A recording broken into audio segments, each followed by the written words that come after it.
Downtown Lincoln Association and 93.7 The Ticket. Let's fly. Your next trip starts at Lincoln Airport with American Airlines. Now flying nonstop service to Dallas, Fort Worth, and Chicago. American Airlines connects Lincoln to major hubs and destinations around the globe. Wherever you're headed, LNK gets you there with new nonstop flights on American Airlines. Now boarding.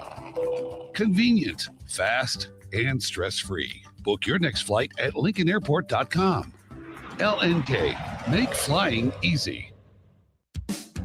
Hey there, this is Paul Scheel, owner of High Electric. I want to thank our friends and loyal customers and introduce High Electric to those looking for a new electrician. We've been serving the Lincoln and Omaha area for over 30 years, from design to install, upgrades, and repair. If you are a homeowner or a small business needing some electrical work, call us at 402-466-6606 or check us out at hyelectric.com. We look forward to hearing from you. This is Grant Wister. I played at Nebraska, and after football, I wanted to build something in Nebraska that I was genuinely proud of. Champ Roofing is that. We built the whole company around one idea: do the job right and treat people well. Roof replacements, inspections, gutters, siding, whatever you need, our team is going to show up, communicate with you, and handle it with real care. Nebraska homeowners deserve that. Visit us at champ-roofing.com or call 402-858-7449. Graham Tire presents life's greatest adventures. Okay, buddy, here we go. Just keep your eye on the ball. All right, just swing right through it. Yeah, good job. Way to go. Hey, run it out. Okay. Great road trips start with great service. Graham Tire, your tire store next door, with 5 convenient Lincoln locations, getting you to the places that matter most. Want to make the easy call? Call John Henry's. From leaky pipes to a broken AC, flickering lights to furnace fights, even drains and duct cleaning, we've got it handled. Plumbing, heating, air, and electrical, all under one trusted roof. Proudly serving homes across Lincoln, Omaha, and surrounding areas, and ready 24/7. Visit calljh.com or call John Henry's. 435-5555. John Henry's Plumbing, Heating, and Air, and Electrical.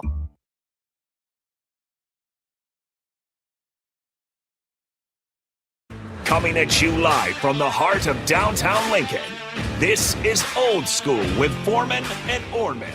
Old School with Foreman and Orman is sponsored by Graham Tire Company of Lincoln, Nebraska Football Hall of Famer Jay Foreman. Here's Troy Detmer dropping straight back in the pocket. Rifles a pass. It was tipped. It's picked off by Foreman. He's at the 15, 10, 5. He'll score! Foreman got it, and it's touchdown Huskers. Black shirts answer the call one more time. And Austin Orman. Hour 1 of Old School is sponsored by Heartland of Nebraska Windows. Old School with Foreman and Orman on 93.7 The Ticket and theticketfm.com. Yes, it is. Welcome into the show. Austin Orman and Jay Foreman with you here on Old School, stream-only edition for the moment, as the Royals and Orioles are about 2/3 complete at Kauffman Stadium. Rubber match in the series. Right now, it's Baltimore leading Kansas City 8-6. We'll keep you updated on that. We'll switch back over to the radio dial as soon as that game is complete. But for now, we're hanging out here on our streams, brought to you, as always, by the great folks at Sartor Heyman Jewelers. Jay Foreman, welcome back. Happy Wednesday, my man. What's happening? Just blew in here with this little wind. Man, so still the other day. Now it's windy as heck. Winds of change in the NBA. We'll get to that coming up. A lot of trade rumors swirling in the NFL as well, with the draft just about 24 hours away. Not quite 24, a little bit more than that, obviously. And we'll get into that plenty throughout the course of the show. You can be a part of the show, 402-464-5685. Eric, thank you for chiming in. As always, your contributions are noted. But, Jay, we're blowing our off-season content way too early here in Lincoln and across the country. Why do we have another Scott Frost story? This is like June or July stuff. You know, early July, 4th of July weekend, he says something. We come back, we talk about it after the holiday. But no, we're not even to May yet. We already have the Scott Frost versus Nebraska thing. What the heck, man? What do you make of the most recent round of stuff? Well, I mean, I think, and I don't think people. I mean, McMurphy needs like clicks, right? Mhm. But he's not dumb in the sense of knowing. You mentioned Nebraska, mixed in with Scott Frost, it's gonna go Boom, there's your cake. viral, Yeah. right?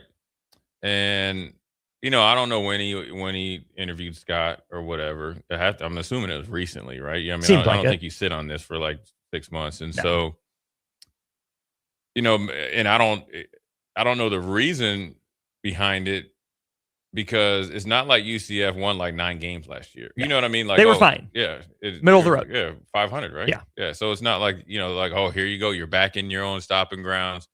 Really a bad reflection of Nebraska. And it wasn't about his lawsuit against Nebraska with the money Right. situation. So what's the point? Yeah. So what's the point? And maybe they have a relationship from before, and I just think for Scott, he's like, I don't want to talk about Nebraska.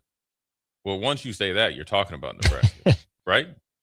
And then you go into it, you like it there because essentially you can blend in. That's what he's saying. Yeah. And you're off in the abyss, right? Look, that's Minnie Mouse and Mickey down there. That's Yeah. And then the Magic, and then probably the what's the UFL team? Ooh, is it the Orlando Renegades? Yeah. No. Or something like that, right? So then you guys are like, 4th or 5th on the depth charts there. The Orlando Storm. And then, My if bad. it's spring training down there, you're definitely on the back seat. So you don't have to worry about spring ball and all that. So, of course, it's going to, not as much noise. I just wonder, like, I would ask him, like, okay, look, dude, you grew up here in Nebraska, right? You're from Wood River.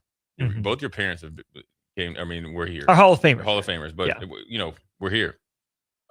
You played here at the height of Nebraska, at least a couple of years, right?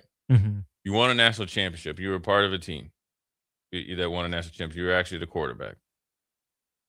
At what part of your mind that you convinced yourself that you came here in whatever year you came? Now that it's past dial-up internet, you got Facebook and social media, that you're gonna come here and begin $5+ million a year after an undefeated season and pop off in your first press conference, and you act like people aren't going to come up to you or like, I guess, have expectations for you to be a man of the people, right? Or have expectations that you're going to win and work hard at your job or whatever it is. I mean, what are you oblivious to the obvious? You're Right? smarter than that. I'd like to think so. You just went undefeated, right? You just got your first head coaching job. In the second year, you go undefeated. You gave yourself a national championship. You didn't get a chance, and then you upset Auburn in the bowl game, Mm-hmm. right? And so you're in. This is after you coached, Heisman Trophy winner in Mariota. You won the you won the Broyles Award for the best assistant. Was up for it before that. You're connected with Chip Kelly. You had turned down the Colorado State job, I think it was. And so the story for you and you ascending to this position prior to coming to Nebraska, it in a lot of ways was storybook. And then you get to come back to where you're from. Mm-hmm. And coach at a university that needed you at that time and felt like you needed it as well. They probably needed you twice. Yeah. In some ways. And then think that you just we didn't need him in 97. Okay. 96. I take that back. Comment retracted. He came in and that Ferrari was already built. Fair enough. While he was out there, in Stanford. Palo Alto. Yeah. And then you act like you just gonna blend in, there ain't gonna be no noise. Bro, it's like, where are your friends at? Where are your buddies? This might be too harsh and tell me to walk it back if I need to, but just comments like that just continue to make me think that Scott Frost isn't built for high-level college football. Well, he just told on himself. Well, he did, and he's been telling on himself when this has been the line, because some people might say, well, he was at Oregon. That's a high-profile program. Yeah, out in the middle of nowhere. It's Nike. It's Phil Knight. It's Chip Kelly. It's flash. It's glamour. But you're not the story. You're in the Pacific Northwest up there in Oregon, and you weren't the head coach. right? And there was a time where they were saying he didn't like to recruit as a coordinator. as a coordinator, Yeah. wide receiver coach, then coordinator, Mhm. right? Remember the whole thing is like he had the thing with his dog and all this other stuff. Like, Mhm. you're just telling on yourself now. Because here's my thing. Then you go to UCF, right, with everything that you talked about. And then, sure, Nebraska is unique, right? We've talked about that. We understand that living here. Right. But you could even throw out Ohio State. Think about how many pro teams there are in Ohio. But what's the team that unites the vast majority of Ohio that State. state? It's Ohio State. Yeah. That's the biggest thing in Ohio. You can go on and on down the list. Nebraska's not unique in that. Maybe there's a different level. I don't know. Well, I mean, but Nebraska is not the only, No. you know, And the big two time places program other where you're that- going to get any attention and get recognized. Yeah, I mean, he was up, like, his name was floating around with Tennessee. Mm-hmm. Hey, Florida. Florida. Listen, Man. if you think Lincoln is bad, Hmm. you go down to either one of them places and pull the stuff that you were doing here, you wouldn't have lasted 5 years, however many years you would have been gone after a year. Yeah. Trust me. I played with guys from both of those universities. Philip Fulmer and Steve Spurrier would have been at your door. Yeah. And you think their alumni or their like fan base and their, donors. I mean, they fired your boy because we had the barbecue sauce, Sharknado. And he was winning. He went to the SEC championship game twice, I think. Yeah. Oh, you doing something else besides coach? You got your own barbecue sauce, and then you mess around in the pool at your pool party at your house. Oh no, you got to get up out of here, buddy. Jim McElwain. Yeah, came from Bama. Oh no, you got to get up out of here. Look at Derek Dooley. Get up out of here. He's no Vince Dooley, that's for sure. Right. Get up out of here. Listen, those teams down there do not play games. You don't have people. But Lane Kiffin is employed. Maybe they do play some games. Yeah, but that's a little different. Okay, fair enough. It's a little different. Well, here's what I'm saying. Hugh Freeze was employed in the SEC. Here's what I'm saying. They don't play games when you're not doing your thing. Lane, the way Lane left Tennessee hurt him for a few years. Oh, he had to go to coaching rehab. Mm-hmm. And Nick Saban needed a different mindset as far as offense. So it was great, right? Mm-hmm. And then he went to FAU. Remember, there was a time that Tennessee wanted him back. Yeah. Okay. So it's not about wins and losses. It's not about Lane doesn't coach or doesn't work hard. He's there. He's there all the time. It's all the other stuff. Listen, if you think it's intense here, he has no idea about the intensity. People will come up to you. First of all, they'll come to your house and say, get up out of here. They will make it miserable if you're doing some of the things that supposedly he was doing here, if you're not treating people right. And I can tell you this, you go to Tennessee and you stiff arm some of the former players, you up out of there. That's just the way it is. Now, is it right? No, but I mean, and I understand what he's saying. He's like the noise. Like, what noise was it, though? I mean, here's what I'll say, and I keep saying this. There's things out of Scott's control that didn't help him win. He the excuse of the Lightning game, the first game, so he can never get that's not why he was. That might affect you for one game. That's not it. That's just the worst excuse to say. Yeah. Now, when you had a pandemic or whatever you want to call it, and you don't have a winning like formula or culture you're trying to build, and you don't know when you're going to play, people are going home all across America, so they don't know what work is because he was trying to get them to learn how to work or what it took. That is a viable fact, or you want to call it excuse. That is legit. Yeah. All the other stuff, like the AD didn't want you to win, or this, and that. Come on, bro. You had the longest runway, I think, if anybody's ever been here. Longer. Yeah. And you had it easier in a lot of ways. Yeah. Now, you didn't get to take over something when there wasn't the magnitude around here like it is right now, right? It wasn't a Shashire-Deshevsky handoff or anything. Right. So wasn't an Urban Dorian. It wasn't easy. Right. It wasn't easy. And in some ways, in his mind, he was like, oh, well, Mike Riley hadn't done any, the guys were, they'll tell you they're notoriously out of shape. Well, he won more games than you. All right. Yeah. That was nice, Mike.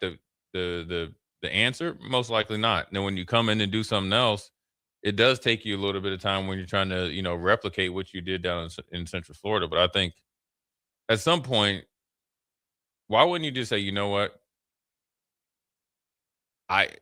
Both of us are wrong, and this is like he could have probably done some things better. Nebraska could have done some things better to support him or whatever it is, and to say, you know what, I hate it didn't work out. I'm glad I tried. I learned a lot from it. I'm better coach and better person from it right. Now UCF is getting even a better coach and better person. Whatever he has, you dice it up in it right now from that experience. I'll never forget that experience. I have fond memories in Nebraska. I'm from Nebraska, and just leave it at that. Yeah. Instead of going around saying I don't want to talk about Nebraska, and you just talk about Nebraska every single time. Yeah. Because every time you mention Nebraska, when you say I won't mention Nebraska, you're mentioning them. At some point in time, just face it. And see, this is the part that gets me. In McMurphy's article, he says, this isn't a Nebraska story, it's a UCF story. However, it's hard to tell the story of Scott Frost and his current challenge of resuscitating UCF without mentioning the big red elephant in the room. At least try. How many times have we had to have the Scott Frost conversation? How many times have we had to read the what has Scott Frost learned? How has he changed conversation? Why can't we get this article based on his time with the Rams? Hey, what was it like being back in the NFL? What did you learn there in terms of processes or schemes from one of the bright young coaches in the NFL? What did you take away from Sean McVay? What did you take away from your time? Why does it always have to come back to Nebraska? Why do you have to ask him about it? You know that it's there in the background. You know how many times he's answered that, but that's where I go back to exactly what you said. It's clicks and it just feels lazy. He's clearly over it, I would say. He's still angry. He's salty. But I think he handled it better this time. He did the same sniping, the same kind of passive aggressive stuff, but he didn't add anything new. No, he got necessarily. Which okay, you can do that, Scott. So be it. But I mean, here's why they keep asking him about it. Because he hasn't truly shut it down. That's why. Because he didn't give the answer that you just gave. That's why. Yeah. So they'll keep asking. Why? I mean, it's the slow time right now, right? Spring ball isn't the big aura like it was. Not used to be. It used to be. Even 3 years ago. Right. So if you're there, you gotta get your little followers up or clicks up. What a great story. What other place do they go and interview a 6-6 football coach? And see, that's just the thing. 6-6 football coach. Right.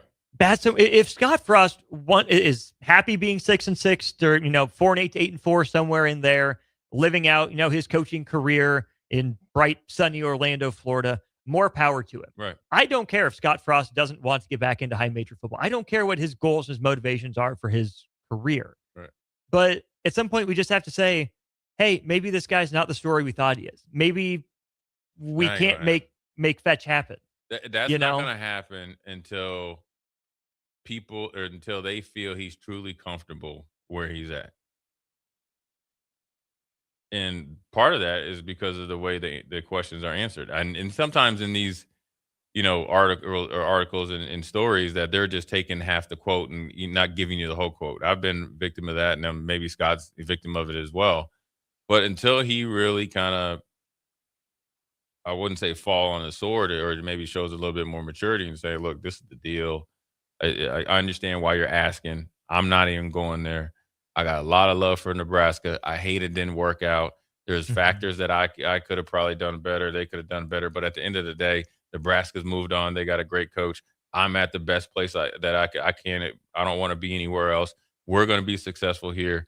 If you're going to ask me about anything as far as football, I'm not answering any more questions about that. Mm-hmm. And once simple as that, right? And then once that comes out, then it's now. But also, when you have the lawsuit, you got to answer questions about that because you got to, So and you know what whatever the tax purposes are, or whatever it is, some people will say, "Look, dude, you got off work 2 weeks early. You got an extra $8 million. Yeah, you're mad at bookkeeping? Really? That's legit, right? Yeah. You got an extra $8 million for 14 days. Heck of a return. And to be fair, I would want Florida's income tax rate too, but. Right. But what I'm saying is if you got fired 2 weeks later, you get $8 million less. So they gave you a little bit of grace. Not saying that you don't get your money, but I just think it's never going to go away. I think there's a lot of bad blood on both. I think people are highly disappointed. You know what I mean? and sure, but I don't think people understand the dynamics and timing of it. And that's when you could come in as a coach and just rip the program down to studs because he signed a 7-year contract. Mm-hmm. But those days are over, right? And so, well, I think Wyman and I talked about this yesterday. Lincoln Riley talking about a championship window. So much had to go right. We had to work so hard to get into this chance, and now I think our championship window is open. You only hear about championship windows from guys that haven't won a championship yet. You know where you didn't hear about a championship window or how hard the job was, or fans or lack of fans or investment or lack of thereof. You know where you didn't hear that? Bloomington, Indiana, and Kurt Signetti.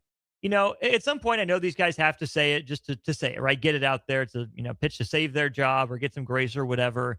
But it is so striking to me that places with the history, the resources, the investment, like USC, like Nebraska, we still hear about windows this, difficult job that, you don't know what's going on behind the scenes.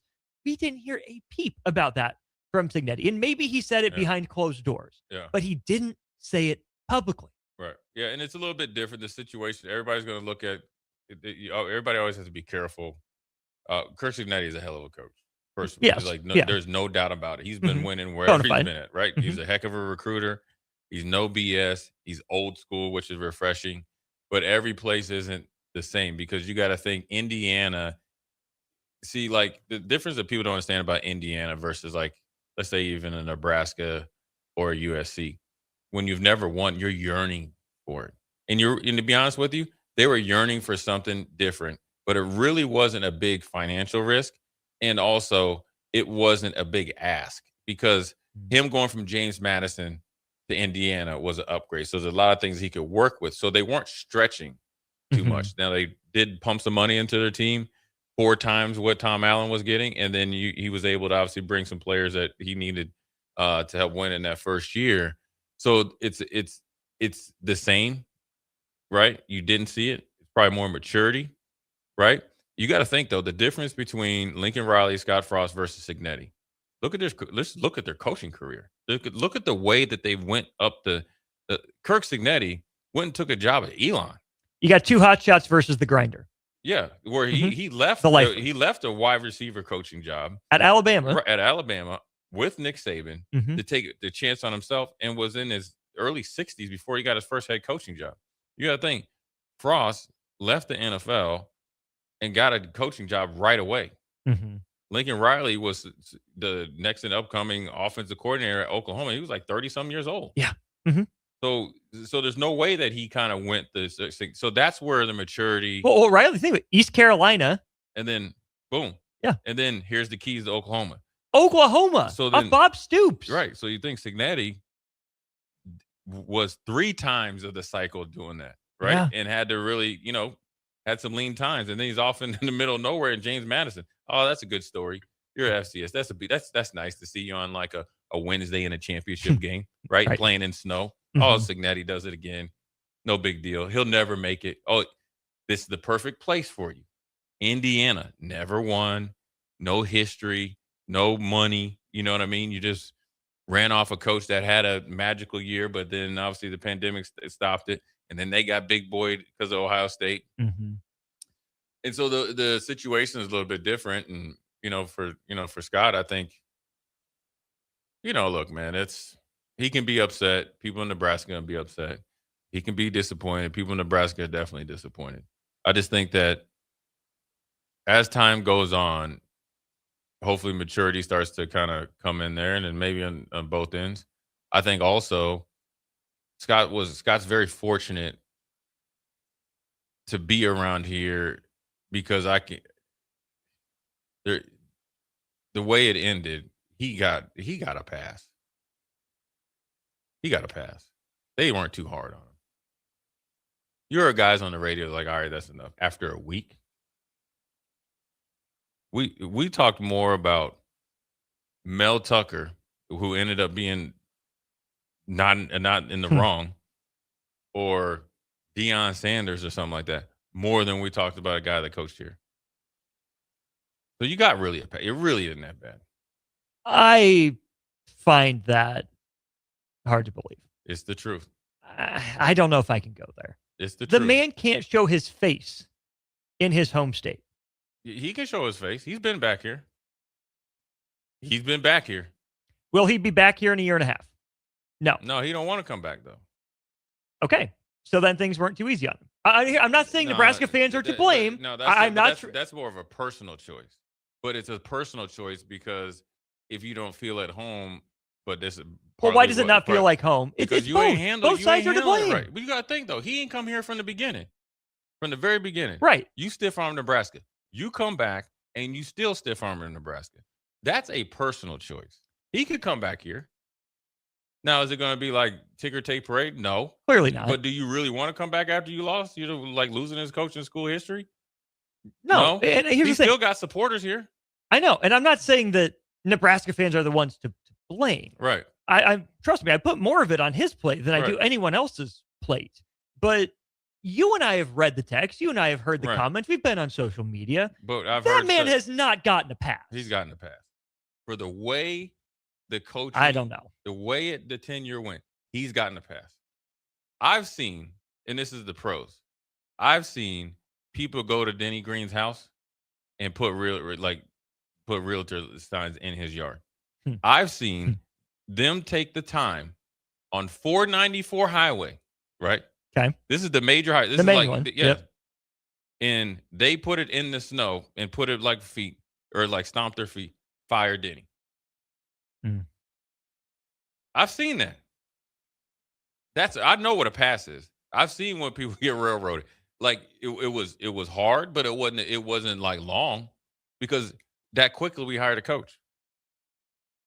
We did have the 3 months of Mickey discourse, which boy was that discourse. It was positive until it hit rock bottom, but through the season it was positive generally because we beat Iowa and Correct. It was more energy and it looked different. And some of the things that were lacking prior to Mickey, you could see tangibly it was fixed. The season of Mickey was positive. You got a more upfront and accessible head coach. You saw an uptick in energy, right?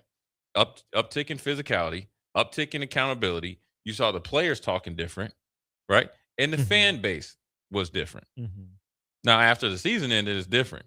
It's different. So that also masked how it did before, or what happened with Frost before, because you still had the season to go. So it kind of actually worked out for him. Now he still gets beat up a little bit, but I'll throw this out there to where I think I can agree with you in terms of the on-field results and whatnot. I will agree that I think Scott Frost probably gets a pass in that way, because I still think if you ask Husker fans between our ages and in our eras of watching, I think Callahan still gets a worse rap. Why did we go away? You fired Frank Solich for this. Obviously, Steve Peterson, Harvey Perlman will take their fair share of the blame. When Scott Frost accomplished less in a similar time frame than Bill Callahan did. Like you said, I mean, Mike Riley had a better record than Scott Frost. And so I can absolutely agree that perhaps on the field, maybe, Husker fans have given Scott Frost a pass just in terms of overall record accomplishments and whatnot. But there have been some things said. We've seen it. There have been way more rumors, innuendos. Did you hear this? What do you think about that? Some salacious stuff that I know it's a different age, a different era, different internet or whatever. Yeah. I don't recall Callahan getting any of that. Nice Mike was just so anodyne, middle of the road. There wasn't going to be any of that. Like, we don't want to hate you. Remember, Nice Mike was still hanging out. He was at the basketball game. He was. You can't be mad at Nice Mike. The only other thing I'll add before we take our first break of the hour is I do wonder if there is or when the next coach will come to Nebraska and harness the energy positively. Because I think if you look, even in McMurphy's article, he referenced a previous conversation with Bo Pelini, who he says, Pelini once told me Nebraska, for various reasons, was the hardest job in America. Okay, so yikes. Sure, it has its challenges, but you can say for any particular reason, any job, arguably, is the toughest job in America, whether it's high expectations or low expectations, high investment, low investment, whatever it is. You can make an argument for a lot of jobs being the toughest. I'll say that I thought Nebraska men's basketball did a heck of a job harnessing the energy of the fan base, but guess what? It's a winner. I thought Matt Rule had that chance when he came in, when he wanted to do more of that media stuff, when he was out front. Right. If Matt Rule's 9-3 in his first 2 years, we're on a much different conversation. And that's where you can say, yeah, it was tough. But you know what? We strapped our boots up. We got to work. And, I think about all the social media stuff that I follow for Duke basketball, right? The Husker basketball stuff that they started putting out. Nebraska volleyball, always in the limelight. Are you hearing John Cook and Danny Busboom Kelly complain about, expectations, it's such a tough job to meet expectations? No. And they're still doing all the media stuff. There are positive and negative ways to handle it. And Nebraska needs a coach that can be good enough to harness the power of the fan base positively. Because I still think that opportunity is there. Yeah. Because, it's going to be challenging, but it's going to be worth it. Yeah. So make it happen. Yeah, I think Matt does a good job at that. I think with Bo, though, but the fans are tired of it. Yeah, but fans are tired of losing. Like, fans are right. But the fans media stuff would hit different. Fans are short for fanatics. Yes, they're going to change on the win. But Rule has even gone back that you don't know how bad it was, how much had to change. For sure, yeah. But with Bo, I don't think it was the fans; it was the support from Eichhorst. Yeah. That's what it was. Because I guarantee that job wasn't that hard. It's how you ever approach the job. I think if you take a job, if I took the job at Alabama, like my man down there, but listen, the one thing you saw out of him, once he goes black hoodie, right? He's like your boy Damon from Game of Thrones. He's a totally different. He got backed into a corner. I think if you take these jobs and you don't understand the expectations, that's just it's not going to work. Yeah. Even if, like you've said, Nebraska's the biggest job he'll ever have. Right. It's still on you if you don't get it. That's where I think like Bo was a little bit different, and then Scott, didn't do well. Mike was just here for it. I mean, he was just driving through. He's like, "Oh, you want me? Okay. Yeah, they're gonna fire me here, and then you're gonna get okay." He said he looked up on YouTube. He looked Nebraska up on YouTube. Yeah, sure. You don't want to go down to Stanford? I mean, David Shaw's right there. He was just taking he's like, man, honey, let's just take a drive halfway across, all the way across country. Oh man, you guys we're just passing through. You want me to hire me? Sure, I'm here. Yeah, okay. So it goes. 2086, Denny and Moville, Big Hoss. Appreciate you chiming in on the Sutter Heyman Jewelers text line. Justin from Hickman says, some people never grow up. It's a big difference from others close to Scott Frost's age versus the wise sage that is Jay Foreman. Amen. We'll go to break. We'll keep old school rolling after this hour one, brought to you by Heartland of Nebraska Windows. Nutrition Authority presents Fusion 30, an ultra premium protein ideal for anyone wanting to look, feel, and perform their best. Fusion 30 can only be found at Nutrition Authority. Stop in today for a free sample, visit with a certified nutritionist, and get better than internet pricing. For store info, visit mynutritionauthority.com. Gentlemen, are you ready for something beyond the ordinary haircut? At Scissors and Scotch Lincoln, they blend your old school barber feel with your favorite watering hole. Sink into a comfy chair, unwind with a complimentary drink, and let their master barbers handle the rest. It's not just grooming, it's an experience. Whether you're prepping for a big meeting, needing to get cleaned up before family comes to town, or just need a little time to yourself, Scissors and Scotch Lincoln delivers sharp style every time. Book now at Scissors and Scotch in Lincoln, just south of 30th and Yankee Hill Road. 93.7 The Ticket is Lincoln's home for Kansas City Royals baseball in 2026. Catch all the action as Bobby Witt Jr., Salvador Perez, Vinny Pasquantino, and a pitching rotation led by Cole Reagans try to lead the Royals back to the postseason. That's Kansas City Royals baseball all summer long. On the air in Lincoln at 93.7 The Ticket. If you want to make new floor shopping easier, come to O Street Carpet. Hi, I'm Steve Carper. Our flooring professionals can help you choose the best flooring for you, your family, and your budget. We eliminate the confusion. Even better, you'll be enjoying your new flooring much sooner. No 6 or 8 week waits. We'll install right away and save you money on installation. Floor shopping made easy every day at O Street Carpet. O Street Carpet. 1732 O Street. Family owned and operated. Always the best value. Hey everyone, this is Austin Orman from Old School with Foreman and Orman, live from 1040 O Street in the heart of downtown Lincoln, weekdays from 3 to 6 p.m. My favorite thing about downtown Lincoln has to be the year-round energy. Downtown Lincoln never stops. It's easy to get to, has everything you could need or want in dining, entertainment, and retail, and of course it has Lincoln's best sports talk, proudly located in downtown Lincoln on the corner of 11th and O. This message is brought to you by the Downtown Lincoln Association and 93.7 The Ticket. Is your air conditioner ready for the hot weather ahead? Get it checked now before you really need it. Call Bryant now to schedule your spring air conditioning service check. No matter what brand equipment you have, Bryant's trained technicians will thoroughly clean, inspect, and test to make sure it's ready to cool efficiently when hot weather hits. Stay cool and comfortable with air conditioning services from Bryant Air Conditioning, Heating, Electrical, and Plumbing. 467-1111 to schedule your AC check. Bryant, whatever it takes. At DWE Generations, having a plan matters, especially when it comes to protecting what's most important. They work with individuals, families, and business owners to help make smart financial decisions that support life today and set the foundation for generations. David Darlington, Russell Walton, and Cody Eiler bring decades of experience, and their dedicated team provides follow-through, answering questions, explaining next steps, and staying connected as life evolves. DWE Generations, a generational wealth planning firm. DWE Generations is a marketing name for individuals doing business as representatives of Northwestern Mutual. Visit generations.nm.com or call 402-483-7871 and ask for David, Russell, or Cody. Bauer Underground has been serving local contractors and utility contractors all across the state since 1997. When you see the black and white trucks, you know that the best workers in the business have arrived. Bauer is currently looking for equipment operators, laborers, diesel mechanics, and aerial linemen. Join the brotherhood built on hard work, authentic people, and a pedigree of success. They're offering top-notch benefits, a matching 401k, and a $600 per year clothing allowance. Bauer Underground, a family-friendly company with plenty of room for advancement. There are so many realtors in Lincoln and Omaha, but don't get overwhelmed by all of the no-names, plus all the different companies.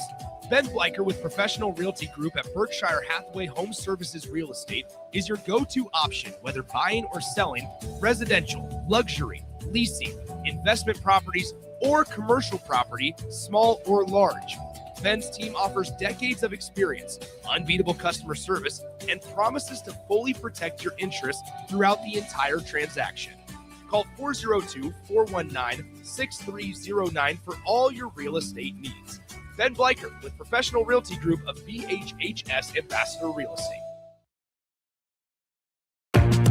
Back to Old School with Foreman and Orman on 93.7 The Ticket and theticketfm.com.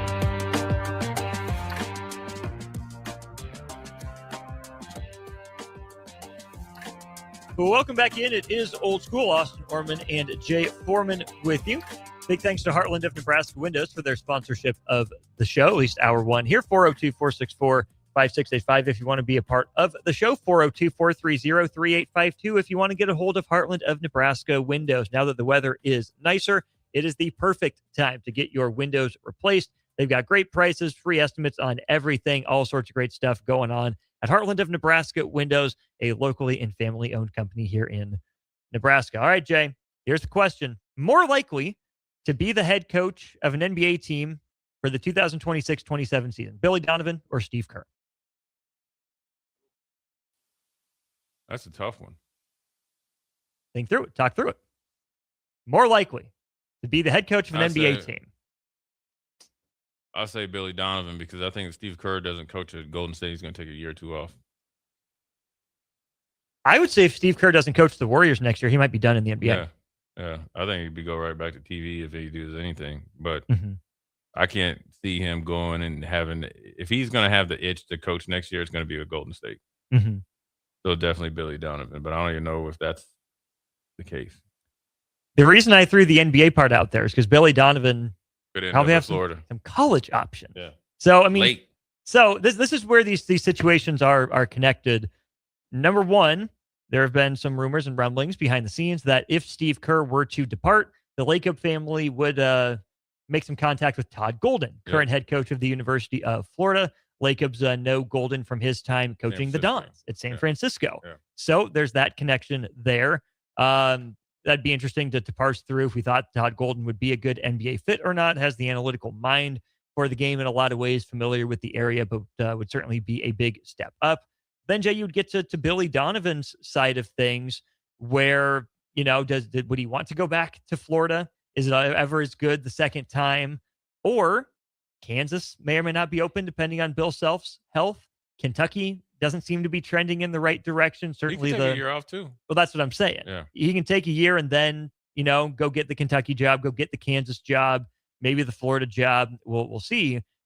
But are we sure that Billy Donovan wants to go back to college? I mean, that's a guy that was successful in Oklahoma City, only left because OKC wanted to tear it down, to go through their quick tank, had a couple down years, landed their blue chip prospects, headlined, of course, by Chet Holmgren. And then they were back to being competitive. But Billy Donovan didn't want to go through the rebuild. He wanted to win now. So he goes to Chicago, where they overachieved their Vegas preseason win totals all but 1 year. He's a dang good, pretty well respected, at least from this side of things, NBA coach. And I'd be curious to see if he wants to go through the college grind or if he's gotten so used to the NBA that he can find a win now situation for him in the association. I just don't know what that would be. Yeah, I mean, I think going back to college for him, the only place I can see him going is Florida. You can't see Kentucky or Kansas? No, I mean, neither one. I mean, they're not going this year? Or are you just saying in the future? Well, take this next year off. His recharge year. Oh, yeah, he could definitely go to those three. I was just talking about not this year. offseason. No, for next year. Yeah. I could see him in a year or two going to, it's going to be a big job that's as close as possible to NBA as far as, expectations and money. I just think when you coach pros and you're doing a lot of coaching, you can kind of see the politics in front of you. It's hard for coaches to go back to college after this long. Now, if it was quick trip, back before, sure. And plus, you might be a little apprehensive to go back and think that Florida, you can replicate the same thing because you're fighting a book that's already been written. And the book is getting better and better every single time people read it. That means his tenure before. Now people are going to expect back-to-back championships in year one and year two. Then you're going to keep getting reference to that. Then it's going to kind of stymie you. So, well, especially because Golden won one as well. Yeah, so I'd be apprehensive to go back to Florida. I just wonder where he could go. I mean, he could go to a lot of places in the NBA where he would want to go.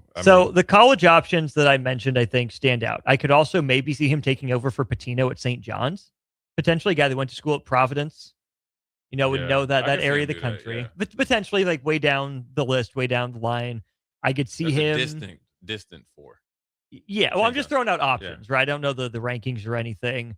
If Gainey doesn't work out at NC State, would he want, a mid-upper tier ACC job? Could you see him in the Big 12? Probably not. If Nate Oates leaves for a bigger job, would he go and take Alabama? Calipari leaves, would he take Arkansas? I don't know. There's a lot there, but let's talk through the NBA thing, Jay, because I don't know a lot of win now situations in the NBA that would fire their coach. Maybe the closest is Milwaukee, but are they really win now with the Giannis thing? Is there really enough of a roster to win now? I think Billy Donovan would be good knowing the division a little bit, but I don't know if that's win now enough for him or if he's willing to deal with the Giannis drama. Yeah, I mean, that's the only place that I would think right now that would fit the script. And Giannis is going to be gone, it seems like, maybe this summer or next year. I mean, he's gone. Mm-hmm. So taking that job, I'm not taking that job because it's a rebuild either immediately or after your first year. So would Philly get rid of Nick Nurse? I was just about to say that. I would think that that's the place that if I'm his agent and I'm Billy Donovan, that's the place I want to go. You got good young talent. You got Embiid, so you have a presence in the middle. They've drafted pretty decently, obviously.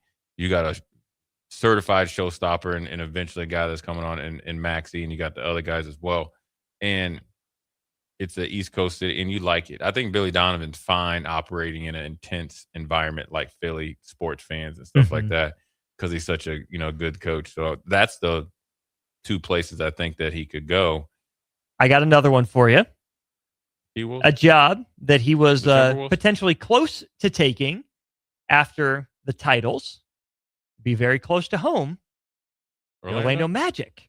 Seems like Jamal Mosley is on the outs. I know they've been a little bit resurgent here, but I have learned recently, through reading on the situation, Billy Donovan was at least in some shadow talks for the Orlando Magic job back in 2007. And they're having a resurgence, but the connection with the players and him is not what they thought it would be, right? Yeah. And that's why they brought in Bain, which didn't get him over the hump. Mhm. A little bit of a fire sale with some of their, other assets, right? Yeah. Like Cole Anthony and stuff like that. They have a ton of talent. I mean, when you look at it, Wendell Carter and all those. I mean, that's Bain, Bancaro, Bain, right? Wagner, yeah, Wagner. and maybe he can get the best out of Bancaro. I think he took a little bit of step back this year. Turned it on in the playoffs so far, though. Turned it on in the playoffs. Playoff P. But you're not in this position if he plays like he's capable of. All and that's a hard position to be in. Mhm. You don't have a lot of veteran presence. Right. And Because Bain's never been the guy. And he can't tell you how to be the guy because the only Mhm. guy that he knows is Ja Morant. He's been a knucklehead. Man. But he's young, right? You come in, you're the face of the franchise. Everybody's expecting you to take this this huge leap to go, up to upper echelon, and things don't go right. So I think Billy Donovan could get it out of him because he connects well with his players. Have you seen it? Even in Chicago, he connects well with everybody in the roster. Mhm. And I think he'd demand everybody's respect and get it right away. He'd earn it as well. It's close enough, I guess, to Gainesville to, and get some fan support there as well. I think that might be if I'm him, that might be the best place I'd go. It's the East. It's the Eastern Division Mhm. Or conference, excuse Yep. me. And it's a young and upcoming team. Seems like, you could get the ownership and the fan base. I like it. I think that's a hidden gem with the right coach and that talent. You always say, don't go down there on the odd Wednesday and think you hitting the streets. You're going to get sent up out of there with a 20-piece. Straight up. Yeah. Yeah. Portland may or may not be open, but of course their owner's going to cheap out. So I don't think that's necessarily going to happen. Sacramento, who the heck knows what's going on over Those are there. two places you don't want to go. Would Billy Donovan be a stealth candidate for Golden State? If you're Golden State and Steve Kerr leaves, number one, would you prefer a first-time guy in Golden or, a guy that's been through the fires there in Billy Donovan? Is that a big enough name, a good enough coach to get Steph Curry and Draymond to stick around, or are they playing their way out? If you get Billy Donovan, you have a better chance of having Jimmy Butler in line along with Steph Curry and Draymond. And then maybe you make a play for like LeBron or something like that. But Did Donovan get late Bulls era Jimmy? That's a good question. Let me look this up while Because you keep talking. Jimmy was with Fred, right? Yeah. I don't know. Jimmy just been everywhere. Because did he get traded that next year? I'm looking this up right now. So Billy Donovan's first year was 2020-21 in Chicago. That team did not have Jimmy Butler on it. Yeah. So no, he missed him. Did not overlap. Oof. Lucky him. Man. So, I think he would keep those guys around. They'd be more open to it. If it's Todd Golden, do you think either of those guys force their way out of Golden State? Or I think Draymond exercises the player option, which then that means he'd be a free agent. Yeah. Then Jimmy Butler, I don't know what his I thought his contract was only like he could maybe get out of it after 2, but Steph Curry, Jimmy Butler. I don't know. Do you think Steph Curry could play somewhere else? So Jimmy Butler will be a free agent going into the 27-28 season. So 1 year left on his deal. Right. So he's traded. He's tradable. Yes. Right now. This is a guy that you want to trade. This is a guy you want to play well for the first 3 weeks of the season Right. and get in trade rates. Yeah. I feel more confident in Steph Curry fitting in anywhere because I think he's a good enough movement shooter, can run some backup point for teams. I don't think other teams would want him handling the ball as much as Golden State had him do. But I think the time's sooner than later for Steph Curry to start shifting off the ball if possible. Here's my thing, though. If I'm Todd Golden and I get offered the Golden State job, I could see it 2 ways. Yeah, we got to do everything we can to keep Steph Curry and Draymond Green around. They know the fabric. They know the place. They know the people. I need vets. I need leaders like that. The flip side is, hey, you're handpicking me. You think I can be a good coach. Let me build this roster my way. And it's going to be easier to do if we don't have, these veterans that I have to be careful around where, they think they can walk all over me since they know the place and the people. I think that would be a rather arrogant argument to make, but I could see Todd Golden trying it. It'd be hard for him with Draymond. I think Steph would do his thing. Yeah. And Steph said he wants to be a one franchise guy. Right. It'd be hard for Steph. I'd only see Steph going back to Hornets. Hometown How funny would it be if that's how the Warriors got LaMelo Ball? After passing on him in the draft. That'd be great. He's worked into the Steph Curry trade. Bye. You can drive your Hummer all the way out there too. Crash it up on the way. How much time does Steph have left though in the league? I told you 4 years. But you told me you didn't tell the people. So tell the people. He got as long as he wants. He can shoot the basketball. He can shoot better the heck out than of anybody that's ever came walk in the face of the earth. Yeah. Besides Larry Bird. Hey, listen. We can go back and forth on this one later. But yeah, so is it worth it? I mean, I know LaMelo's had his issues, but for Austin, let's say 2.5 to 4 years of Steph versus Austin. LaMelo Ball will never win you anything substantial. If you 38-year-old Steph Curry? Yeah, if you have him with other guys, with the guys that he has right now, if you replace Ball with Curry, that's a more viable team. Because both of them don't play no D. And who do you trust more? Well, clearly Steph. Right. Who's going to bring more respect to the franchise? Who's going to be more appealing to free agents? And I'm talking about those mid-level free agents where you get those veterans. And I'll give an example like a Jeff Green or somebody like that. Yes. For 4 years? First of all, the coach ain't going to be there that long. I'm making that move. I'm just not sure he's got 4. Austin. If he's got 4, you do it in a heartbeat. If he's got 2, I'm not so sure. If LaMelo Ball, this is it. You 20 years from now, you got the same guy. He's going to be playing at the Y. He's going to do the same thing. What are you missing? Because you drafted him? You drafted Adam Morrison, too. You did indeed draft Adam Morrison. What is he doing? And Michael Kidd-Gilchrist. I thought he was going to be all right. I know. And then he couldn't. Okay, let's do this. Hornets draft picks. Hornets. You got Kalkbrenner down there, too? So he really has a true rim protector? Yeah. Okay, Charlotte Hornets draft picks. Let's just go back to 2004 because it's led off with a heck of a name. Emeka Okafor.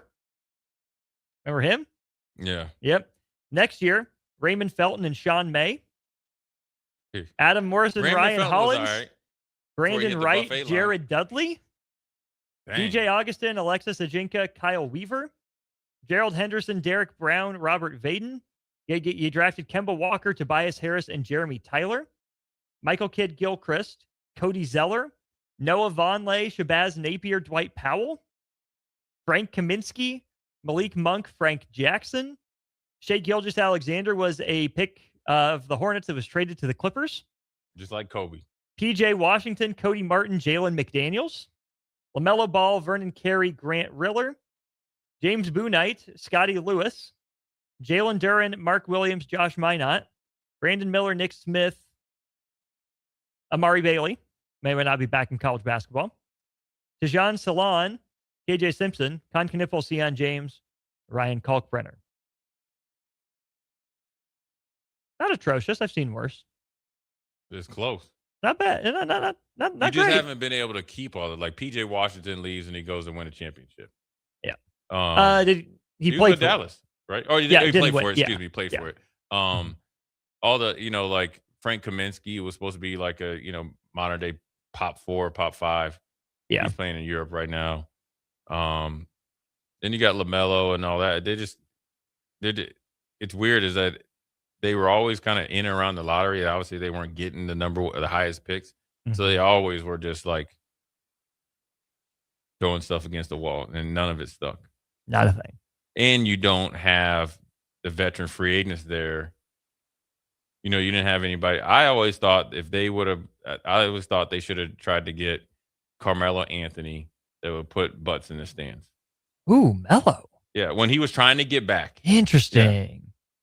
Because he would have kind of gave you a little bit more legit, a little more buzz. Yeah, a little buzz. Yeah. And it never happened. And then so what? Then you had was it Bridges, and then he was out of the league for a year. Yeah. Yeah. Not a pretty situation. Yeah. And then who else? They drafted the Alabama cat, and he came Miller. in. Yeah. Yeah. So Played better. Yeah, he's playing good now. Mm-hmm. But he had some stuff come with him. So so that's where, you're missing, you're missing that. And so that's where I think Steph Curry could be like a reset. Comes back 3 or 4 years. You're probably more competitive. You kind of reshape it. You got to think they have new ownership. These guys they're just hedge fund guys. They got it from Jordan. Speaking of card game. Speaking of reshaping, Jay, we'll keep it here on stream to close out the hour. Alabama reshapes Kalen DeBoer's contract. Break bread. A 7-year extension for Kalen DeBoer, raising his average annual salary to $12.5 million.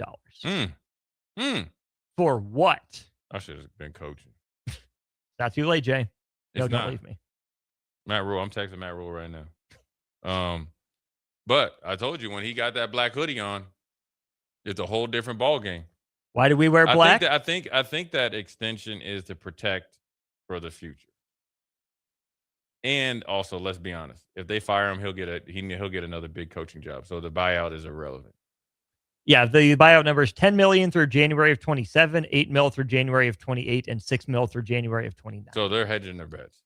DeBoer told On3's Chris Lowe that he never spoke to Michigan or had any discussions with school representatives. That's a good quote. That came right from his agent. Who's his agent? Bill Duffy? Probably. Yeah. I'm sure Kalen DeBoer never spoke to Michigan, but sure as heck bet that his agent did. That's the same quote that Lincoln Riley said. He said, "I'm not going to LSU. I am not going to be the next head coach of LSU. Yeah, but you didn't ask me about USC. Plausible deniability. I didn't lie to you. I didn't. I told you the truth. Yeah, so I can see him getting it. This is the time for Alabama to double down. It's ripe for the picking. He's had success against Georgia 2 years in a row. He has. Right? So that's your aiming point. Because you're waiting and seeing what LSU does. Is Georgia still the standard of modern college football? Yes. Yeah. And their spring game, listen. Yo, you better knuckle up, boy. Ooh-wee. They hitting? Hitting on defense. They got 2 tight ends. And they straight up lining up trying to split your head open to a white meat. And they trying to go deep. Yeah. Yeah, Kirby might be on a vengeance this year. That Curb. Yeah. Let's see it. We'll go to break. We'll talk some more big picture kind of baseball and softball stuff for Nebraska. Any more breaking news that comes over the wire, we will be here for that. A huge thank you to Heartland of Nebraska Windows for their sponsorship of Hour 1 of Old School. They're based out of Hallam, Nebraska. They offer a free estimate, full window replacements, all vinyl triple pane windows, and a lifetime warranty on everything while keeping their prices affordable. Heartland of Nebraska Windows is locally and family owned with their own team of installers. Give Heartland of Nebraska Windows a call today for more information at 402-430-3852. You can also visit them online at heartlandofnebraskawindows.com. We will be flipping back over to the main radio dial now with the Royals falling 8-6 to the Baltimore Orioles. Come back with us for Hour 2 of Old School and more.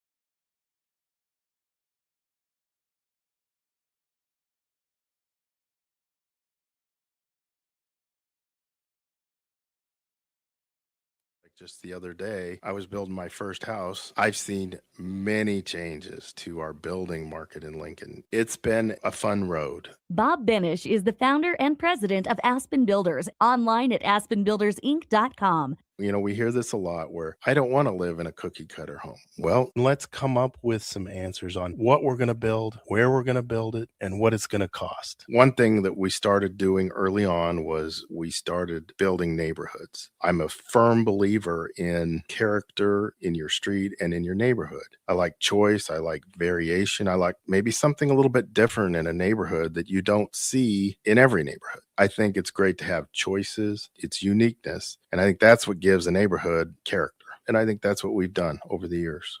Make your dream home a reality and call Aspen Builders at 423-6811. Online at aspenbuildersinc.com. Your home is waiting at Aspen Builders. Hi everyone, Kendall Warnock, A1 Automotive in downtown Lincoln. Spring is here. Summer is fast approaching.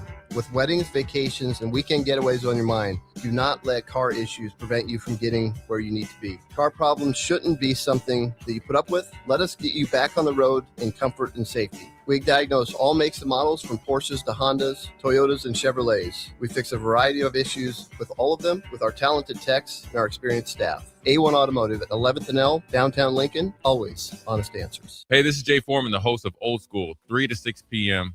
here at 93.7 The Ticket. And one of my favorite things to do is come down and meet all the fans before and after as they cheer on our beloved Huskers. This message is brought to you by the Downtown Lincoln Association and 93.7 The Ticket. Let's fly.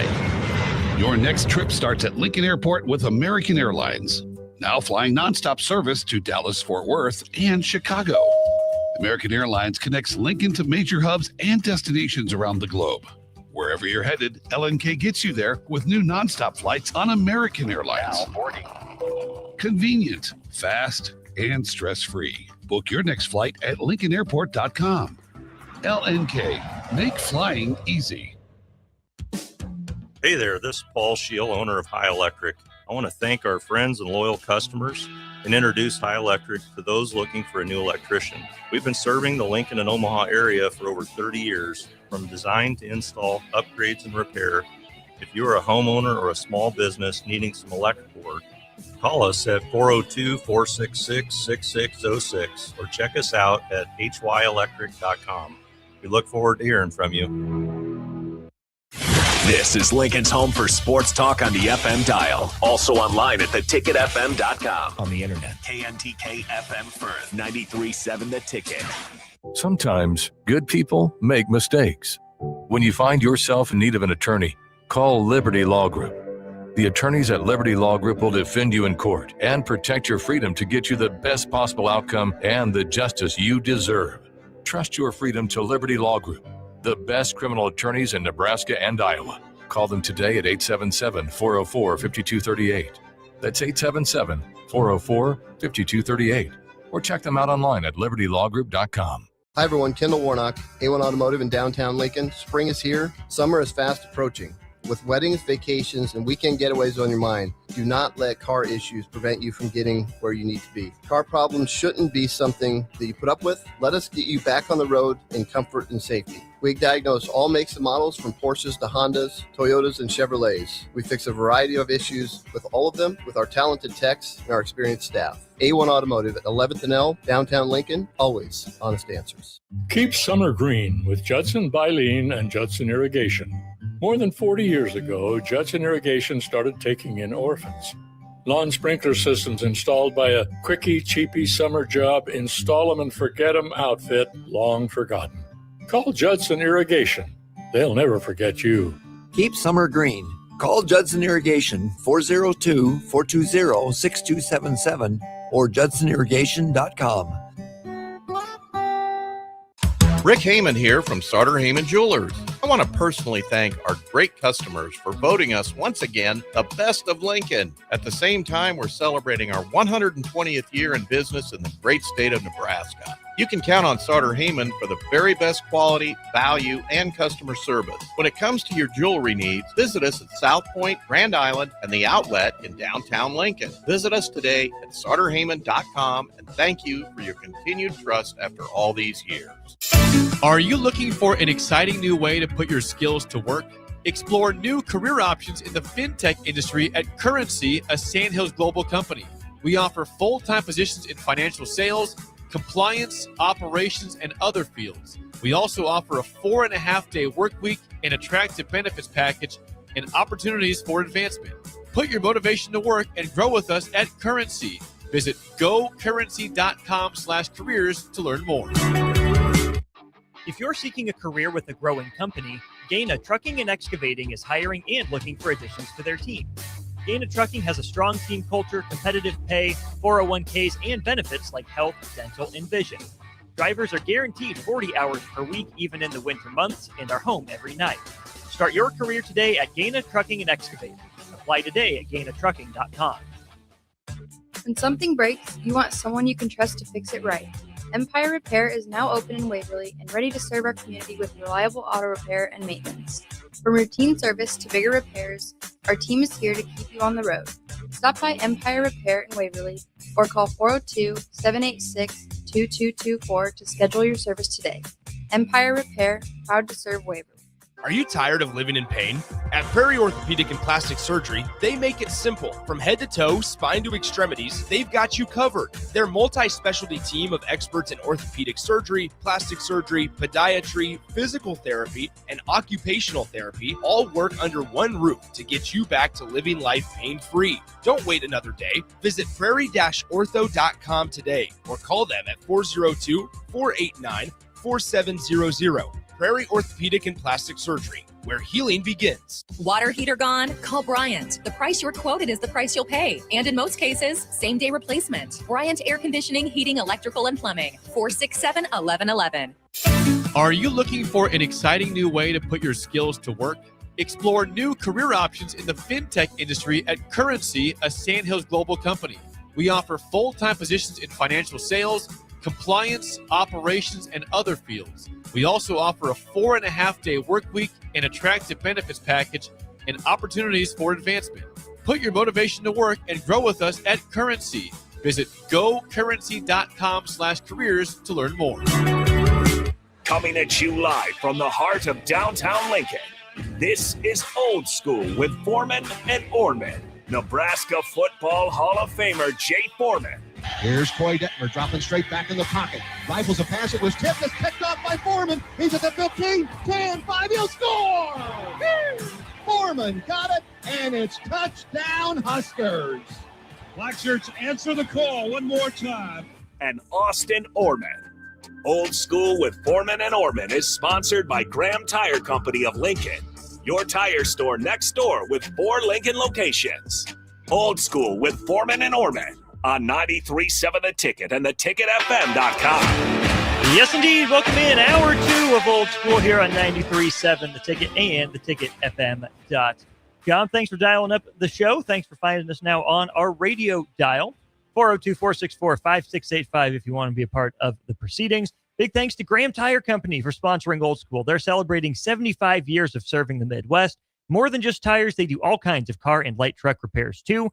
From brakes to oil changes, trust Graham Tire for service you can count on. It's Graham Tire, getting you to the places that matter most. 402-464-5685. Again, the 10 digits you need to know to be a part of the show. We'll talk some Husker baseball here in a moment. Got a couple players peeking their heads in. Won't put their business out there on Front Street necessarily, but shout out Husker baseball in the midst of a good season. Tough one last night, falling to Kansas by a pair of runs, but Nebraska still 31-10 on the year, 15-3 in the Big Ten. Jay, Eric wants to know, what would you have your players call you if you were a coach? Are you Coach Foreman? You Coach Jay? You just coach? I know there's a certain 4-letter acronym that you would like to go by, but That's right. You can call me Coach Jay, Coach Foreman. All that. I don't take myself too serious. As a player, one of your AAU players ever called you bro? Yeah. You with the bruh? They be like, bro. Called you fam? Everything. Everything, bro. One of them, he was dude. I thought he was talking about somebody else, and he was like, "Oh, buddy, you wild." He's like, "You a wild boy for that." He's like, "But I like it." He's like, "I bumps with you." You know what I mean? He's like, "Yeah." I was like, "Okay, cool." I don't really get too bent out of shape about like when I'm coaching, because I feel like the biggest thing I want to do is communicate effectively. As the young men gotten older, I put more onus on them because I want to know exactly what they're thinking and seeing, and so that I feel like I was trying to make them own it more. You know what I mean? But I always kind of felt like I was trying to communicate with them, trying to teach them to communicate with coaches as effectively as possible, as respectfully as possible, or respectful as possible, to teach them life lessons. Yeah. Even when they call you bro. I just was laughing. Bro. No. Come on, bro. You taking me out after? Yeah, you had 2 fouls in a minute. I told one kid, I said, listen, I've never seen somebody foul out with 12 minutes left in the second half. I said, you know what?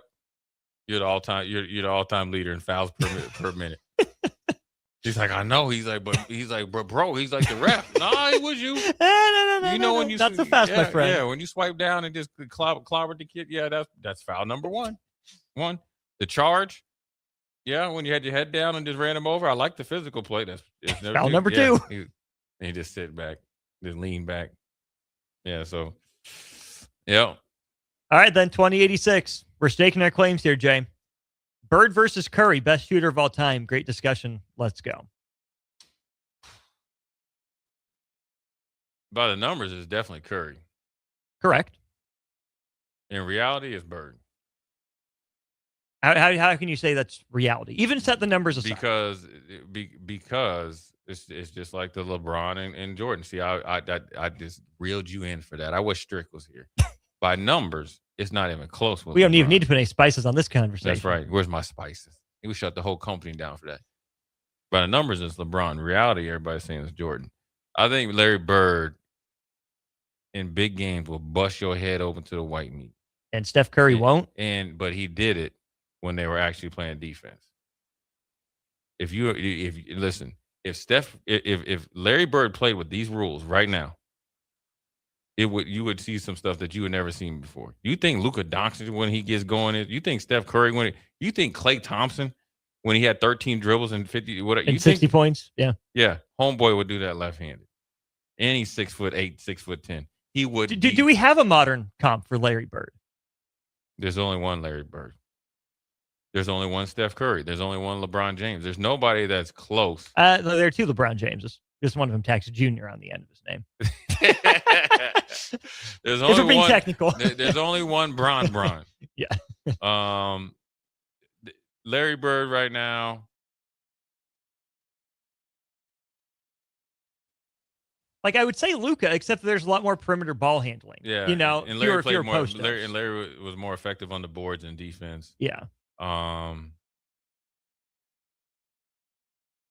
mean, you could say maybe Klay, but he didn't have the volume. Not the volume. Yeah. Also, not as important to his team. Well, right. Okay, I would say not as important, but he didn't handle the ball as much. He wasn't the A player. The focal piece. Yeah, he wasn't the focal piece. Yeah. I'm just kind of just spitballing. Right. I'm just trying to think.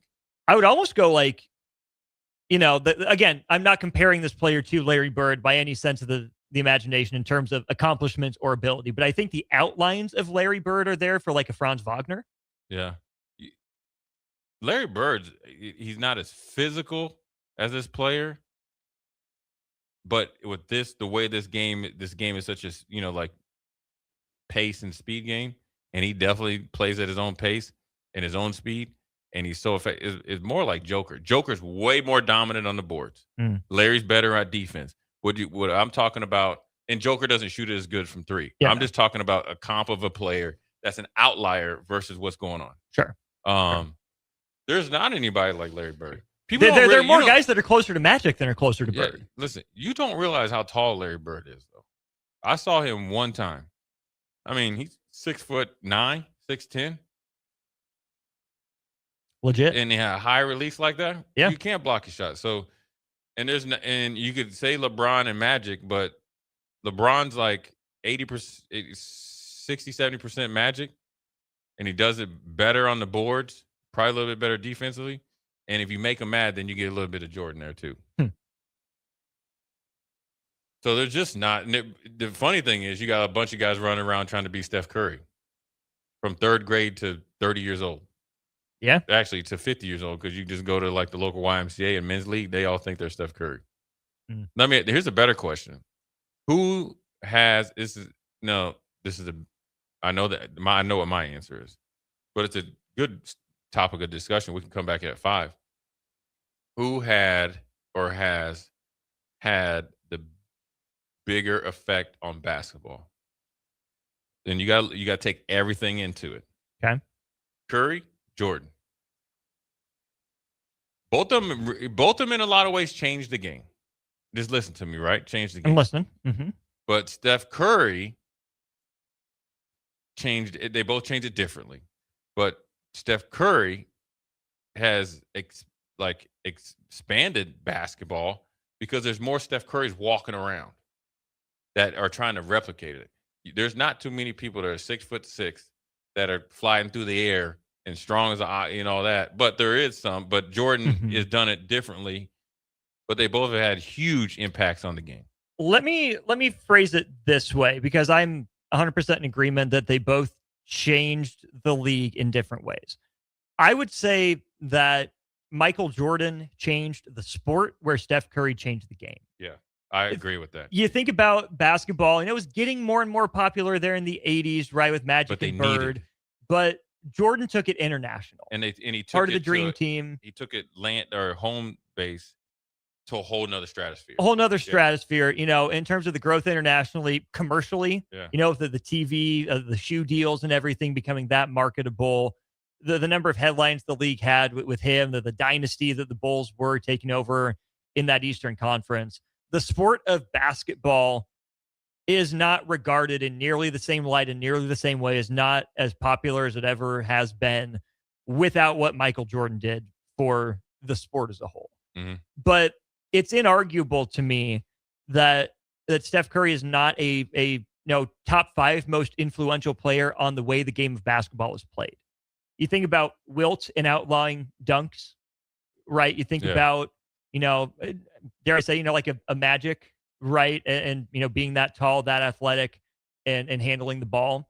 Yeah. Like Steph Curry did more to change the game of basketball in the way it's played than LeBron James did.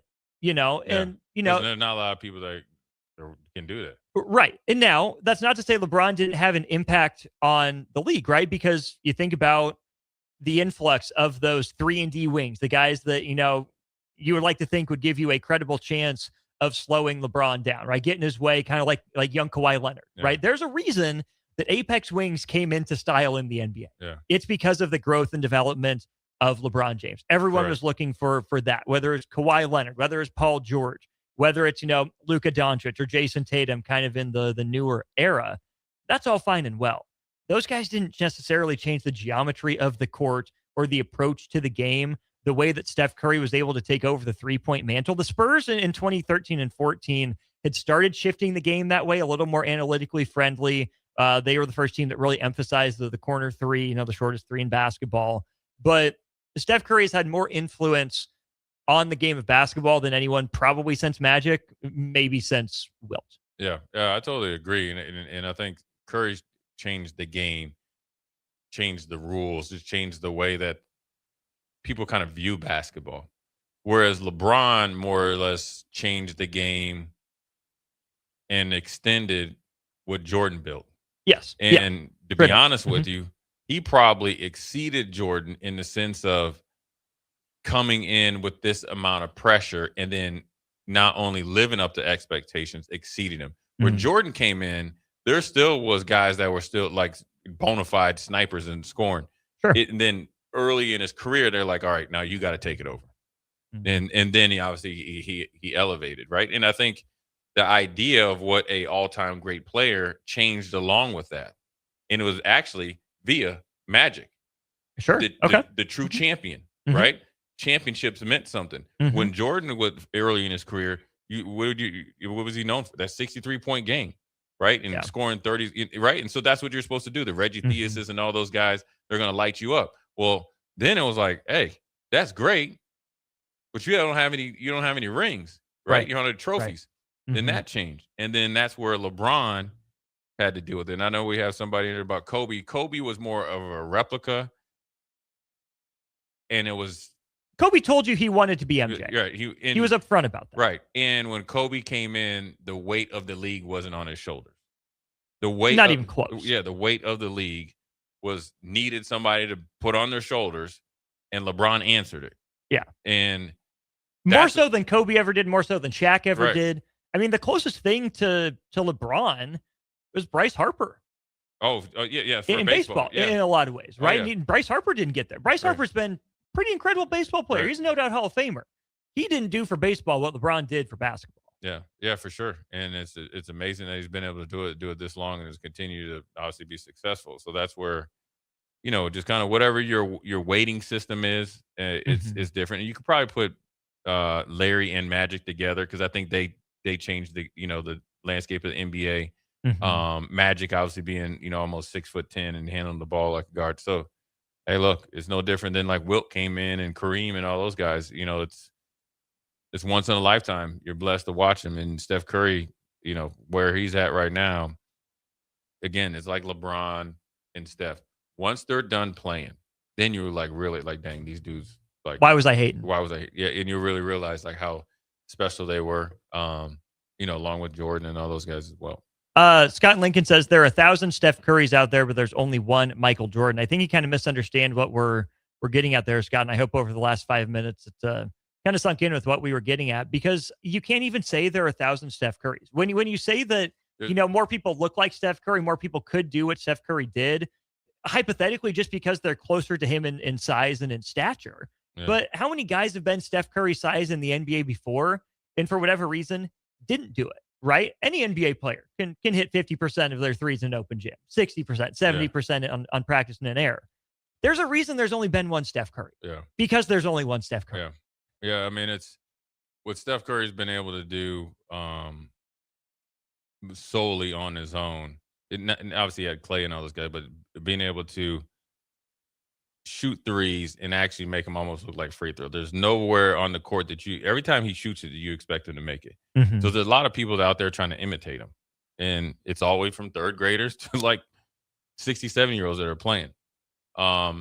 Very few guys. I mean, you remember Harold Miner and these guys, you know, kind of a little bit of J.R. Ryder, the next Jordan, and Kobe kind of came in and saw Jordan, and then it really worked at it. And obviously he was, I think Kobe was 6'5", right? Or was 6'6"? So he kind of like had the Jordan build. He played the two at the very least. Yeah, right. But he had the Jordan build, and then he was able to kind of, you know, imitate him. And then obviously he had the God-given listed ability at 6'6" to do that, right? Yeah. Mm-hmm. So with Steph Curry, there's a lot of guys that are 6'2", 6'3" who think they can shoot it. But reality is they can't shoot it like him. And I think the way he's changed the way people view and play basketball. Yeah, and that's Scott Lincoln responds. And Scott, here's the thing. Michael Jordan played the game of basketball within the rules. Yeah. You know, what Michael Jordan did was get better at the one dribble pull-up from the mid-range, got better at acrobatic transition dunks, got better at winning through physical battles than anyone, you know, in that era, right? Sure. Michael didn't break the rules of basketball. He broke the records in a lot of ways. He broke the scale. Steph broke our brains thinking about basketball. That's what we're getting at. Yeah.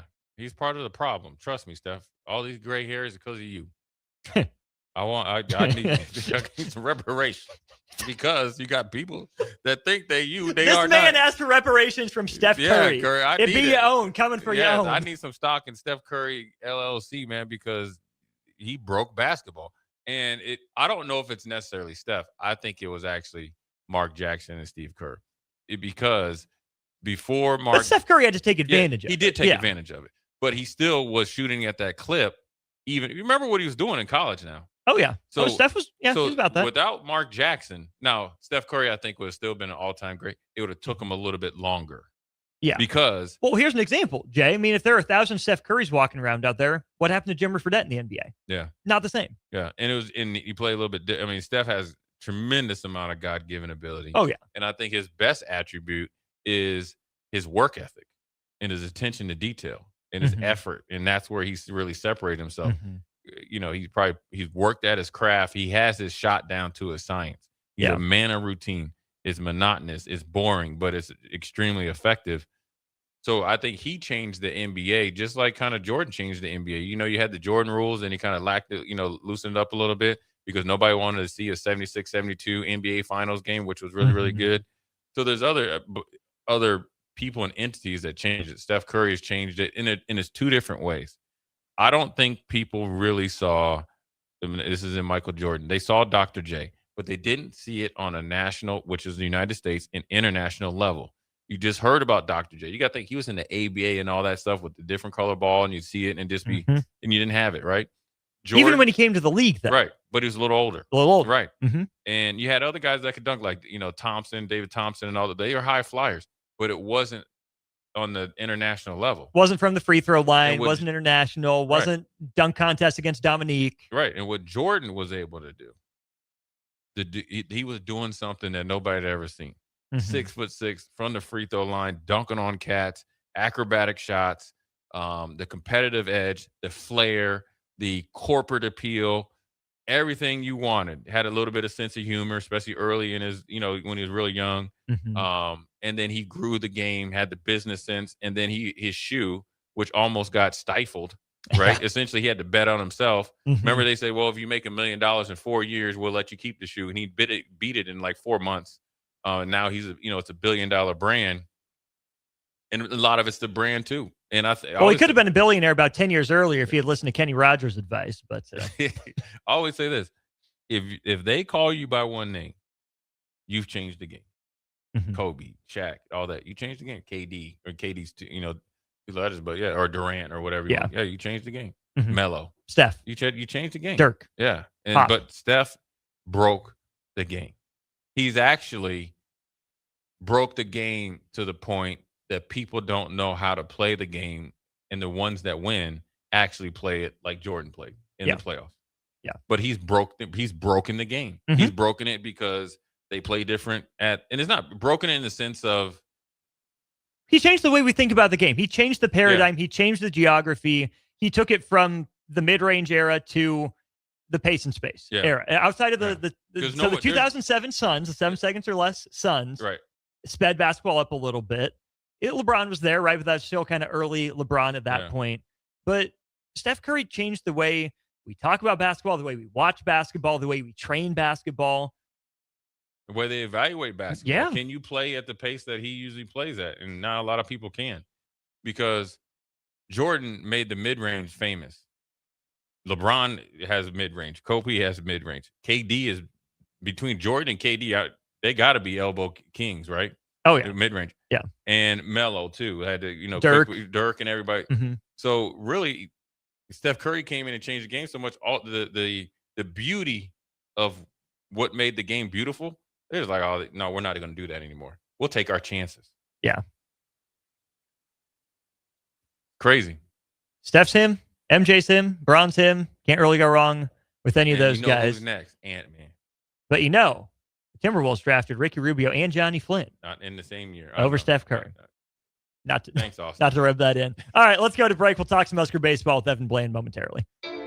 You're listening to Old School with Jay Foreman and Austin Orman. Download the mobile app and listen wherever you are on 93.7 The Ticket and theticketfm.com. Lincoln's go-to for fun isn't new. It's a place that's been a staple of the city for years and is only getting better. Matson's Bowling and Billiards always has open bowling available with no long lines, unlike other centers. They have live music almost every weekend and great food at EJ's Bar and Lounge, with seating for 150 people. They have popular meals like the EJ Burger, pizza for the whole family, and famous EJ's Wings. Contact Sarah to book a party for friends, coworkers, or family at Matson's Bowling and Billiards, just south of 48th and Holdridge. Are you looking for a fresh new hangout spot? Let me tell you about Liquid Assets Sports Bar, where Mondays mean new weekly drink and food features. With 23 taps, a full lineup of cans and bottles, and 40 TVs blasting every sports package out there, you'll never worry about missing a play. Savor high-end spirits at their stylish top-shelf bar, enjoy a healthy menu, family-friendly atmosphere, and catch all of your favorite teams every day. Doors open daily at 11 a.m. Liquid Assets Sports Bar, located at 2755 Jamie Lane in South Lincoln. This is Jordy Ball for Anderson Ford. For years, Anderson has relied on an exceptional customer experience. But just this once, they're going to rely on a really great pitch. Right now, lease a 2026 Ford F-150 for $197 per month for 36 months. Experience better at Anderson Ford. Stock number 1008753 at $199 per month, lease for 36 months with approved credit, 7,500 miles per year, $10,250 due at signing, no security deposit required, tax, title, and license fees extra, residency restrictions apply. Program subject to change. Must take new retail delivery from Anderson Auto Group by 4/30/26. Hello, I'm Steve Sipple, co-host of Early Break, weekday mornings from 6 a.m. to 9 a.m. And my favorite thing to do, see, or go to in downtown Lincoln is probably O'Rourke's. It's not like I go there that often, but when I do, it takes me back to my college years. It's always been a very chill bar. Seems like they play good music, just a good vibe in there. And I look forward to my next trip into that bar. This message is brought to you by the Downtown Lincoln Association and 93.7 The Ticket. Keep summer green with Judson Baleen and Judson Irrigation. More than 40 years ago, Judson Irrigation started taking in orphans.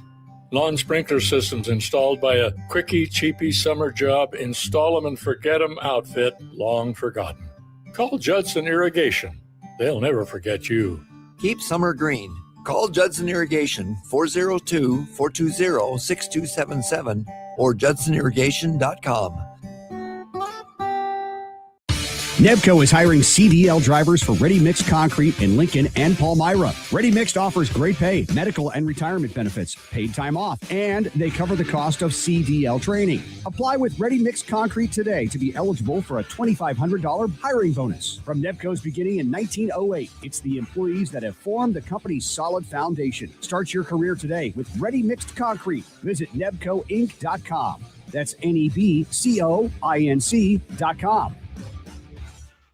MWR, a local company of Lincoln, is proud to announce they are able to offer their own post-frame building packages in metal to anyone desiring a building, whether you're a contractor or a DIYer.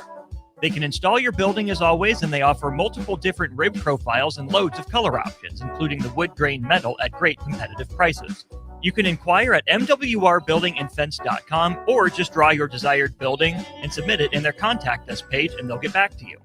Call MWR today at 402-540-8966. Rico here with HIS Auto Care at 70th and Van Dorn, letting you know HIS is a great place to bring your vehicle for service. With superior service bumper to bumper, we'll treat your vehicle like it's your mother's. It doesn't get any better than that. So call 402-488-8934 and HIS Auto will make you glad you did. 5% off, mention this ad, and for sure your mother will be proud you called.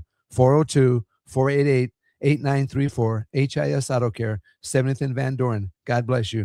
Back to Old School with Foreman and Orman on 93.7 The Ticket and theticketfm.com. That's right. Welcome back in. It is Old School here at 4:30 on a Wednesday. Show is halfway over, but at this time slot, we like to head to our Aloe Fiber VIP line and welcome in Evan Bland of the Omaha World Herald. Evan, a happy Wednesday to you and yours. How are you? Doing all right, Austin. Enjoying the NBA playoffs as a Spurs fan for the first time in a while. Yeah, it's been a minute for your Spurs. My brother is also a Spurs fan, and he tipped me off. I was not watching at the time that Victor Wembanyama's head hit the floor, but officially diagnosed with a concussion. That's a game changer, but hopefully he's back sooner than later for you guys. Hopefully. I was looking forward to this being an extended playoff run for the first time in a while. I guess we'll see how it goes. I think they can handle Portland, but I guess we'll find out. Portland's tough. They're better than they have been, certainly. Interesting squad going on up there, but I really do admire the Spurs that it's the Wemby show and they know that, but it wouldn't be the Spurs, Evan, if it was just a one-man band, right? It's not, the Mavericks built around Luka Doncic a couple of years ago. I've always admired the Spurs' ability to draft for depth, right? And sure, the ping pong balls and, whatever bounced in their favor, but the Spurs haven't whiffed on their top draft picks. And so to have the Wemby pick, the Castle pick, the Harper pick, the Jonathan Vassell, development behind the scenes, some bit players signing Cornette in the offseason, the Spurs continue just to be one of the best run organizations really in all of sports. Yeah, I'm not going to disagree with that. It kind of reminds me of, the Thunder from 10 to 15 years ago when they had a young Harden and Russell Westbrook and just that core. And you're just like, man, this is going to be a group that stays together. And they had to take their lumps to get those picks, but they were able to make, a multi-year thing out of it. I think the Spurs are headed that direction. And, it kind of threw me. I saw they had a shot of David Robinson and Tim Duncan on the sideline there. It's just like, whoa, it's been a minute since those guys were suited up, and it's cool to see that next generation go. I know people aren't going to cry about the Spurs' lack of success the last few years. They've had it pretty good, but it's fun to be back in the mix. Well, speaking of team efforts, Evan, it took a lot of people for Nebraska to have the weekend that it did at home against USC. Take us through that weekend, starting with the wild Friday night comeback and the pair of run rule victories then over the weekend. Yeah, it felt like mid-2000s again with the crowd. I think that's, where I would have to start. I know it kind of thinned out late Friday when it got cold and Nebraska's up behind by a little bit, but you topped 7,000 people on Saturday and Sunday, and the berms are so full that you can barely see any green in there. And I thought the week testament, not just to the fact that Nebraska had earned a chance to be in the mix to host a regional, but it was a testament to what they could do with that opportunity, because you see USC doing things that they're just not, they haven't done a ton of. I mean, they made some defensive mistakes that were uncharacteristic. Some of their top bullpen guys were rattled. I mean, they couldn't throw strikes consistently, and that helped in what Nebraska was trying to do. And, you look at some of their attendance numbers, like they don't play in front of big crowds. And you see that a lot. You see that in the Big Ten tournament when Nebraska fans show up and it affects the other team. And so it was just a reminder of what used to be a pretty special time in late May and early June when Haymarket Park would fill up and Nebraska would play some home games in the NCAA tournament. And so, like, specific to the games, like they weren't drawing these kind of crowds against Maine. Like, you're bringing in the college baseball GOAT. I mean, nobody else has won more College World Series titles than the Trojans have, and to see that uniform at Haymarket Park, and then for Nebraska to sweep them with 2-run rules, kind of playing their best all-around baseball in a lot of facets. It was one of those deals, I think, that's going to get people on board about what this team can do. And again, if you can take care of business in the next month here, it might have been a preview of coming attractions too. Out of the 3 games, which was the most impressive to you, right? Obviously, the weekend as a whole was great. Was it one of the run rules, just with the way Nebraska looked? Was it the Friday night win and the comeback that set the tone? Was there a game out there that you thought, yeah, this was the game of the weekend for Nebraska against USC? Yeah, I mean, they all kind of had their things. I think I would still say the Friday game, though, not necessarily because they rallied the way they did, but because of the other starting pitcher. I mean, Mason Edwards for USC was the national strikeout leader coming in. I think he still is, was dominant really for 7 innings. That's a guy who's going to be a major league pitcher probably within 2 or 3 years. And even though Nebraska didn't beat him technically, like they waited him out, and they kind of, he went 7 innings and struck out, a decent number, but they still were able to get into that bullpen and let the crowd take over. And like, there've been multiple points this season where Nebraska's been in situations where you're just like, man, two or 3 years ago, like they wouldn't have come back, like down 7-2 after 7 innings on Friday. There have been recent Nebraska teams that they just wouldn't have won that game. Like, they might have gotten a couple runs, but they're not coming all the way back. And, it's hard to do and whatever. But they were able to do it. They get the big Joshua Overbeek 3-run homer in the 8th. And, the wild pitch to tie it in the 9th, and the error on the bunt, the 10th to win it. And I thought it was just an embodiment of just the versatility that Nebraska has. It doesn't need everything to go just right. It can endure an ace, and it can endure a bad start from its new Friday guy in Cooper Katsky, who was probably, his stuff wasn't super sharp on short rest, and it can endure a mistake or two. Like, I think that was probably the most encouraging part, was like, even when things don't go right, and that's going to happen in college baseball quite often, like they still found a way to get it done. Any similarities in terms of personnel, in terms of attitude, makeup, between this 2026 Husker team and the 2021 team that went down to Fayetteville? Yeah, there's some similarities there. I think the senior leadership is similar. With Dylan Carey there now, and Joshua Overbeek and Rhett Stokes, like those guys, just kind of like the Schwellenbach, Jackson Hallmark, Luke Roscom types from 21. I think that's similar. I think the versatility piece is similar. That was a group that had some slug, but also some speed. And, they had the logo back then, Don't Care. Kind of like I tweeted out, I think the one now is Ty Horn's All Heart and Nuts. Like that was his line. I think that's apt for this group. And, I think teams like that, you need to have guys that break out, and they have that in guys like Yasa and Jay-Sean Unger, who's emerged as a closer. And I think you need to have guys who are freshmen who you look back and you say, oh yeah, that guy became, something pretty big. Like that 21 team had a freshman, Bryce Matthews and Max Anderson. And I think a team like this, you're going to look back in a few years and say, wow, they had freshmen Jeter Worthley and Drew Grigo doing their things like that. I think all that has to be a part of it. So certainly the culture piece is there. It's a balanced team. They're sound, really sound defensively, deep lineup, deeper starting pitching. I think the starting pitching is probably as deep as it's been in the Will Bowl era, and that 21 team would be the only other one to me that's in the conversation for that. But maybe the best part about this team now compared to 21 is they're doing it outside of a pandemic year, outside of all the restrictions that came with that. They're playing the midweeks.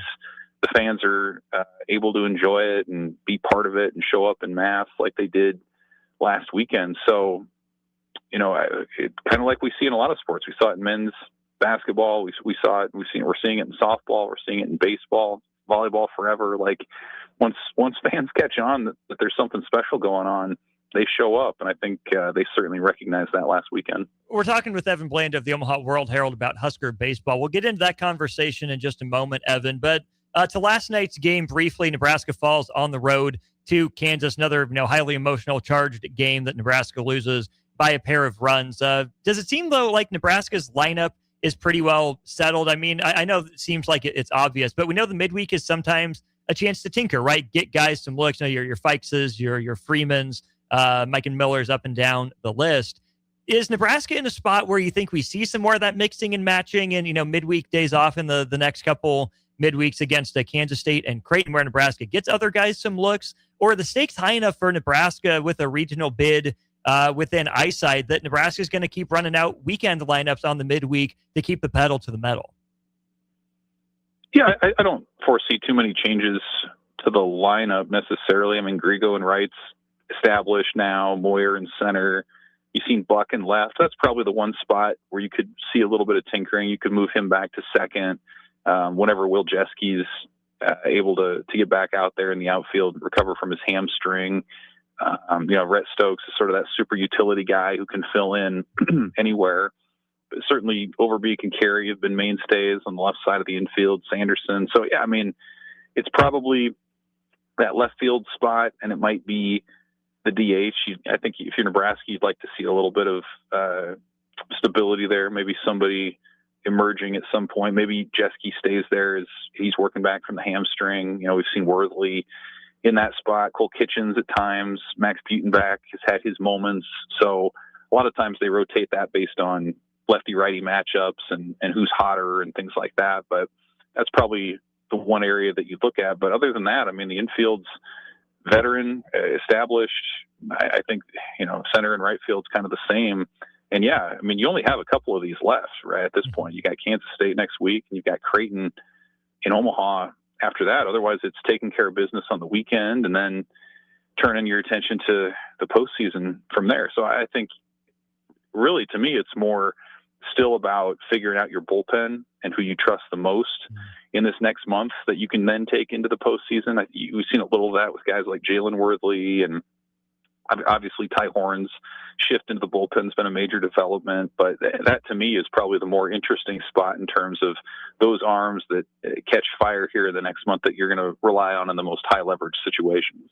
Kind of felt like last night's game too, Evan, maybe Nebraska's last chance to give a major boost to its RPI. The Huskers sit at number 13 right now, according to the metrics that I'm looking at. Do you think this is about the ceiling for what Nebraska can do RPI-wise? Do the Huskers have any opportunities to climb any higher if they handle business over the last, about month or so of the season? What do you think the RPI situation is like for Nebraska after that Kansas game last night? Yeah, I think the one last night was the last one in the regular season that you look at and say, if you win that game on the road against the top 25 RPI team, you're going to jump a few spots the way that we saw them do against USC. Now, by the nature of it, it's hard to make big jumps once you're as high as Nebraska already is. But, you look at the next month, it's not a schedule that's going to allow you to improve your case a lot. But I also think it's one that doesn't have a lot of potholes either necessarily. You're not playing anyone with an RPI at 150 or worse, I don't think, at this point.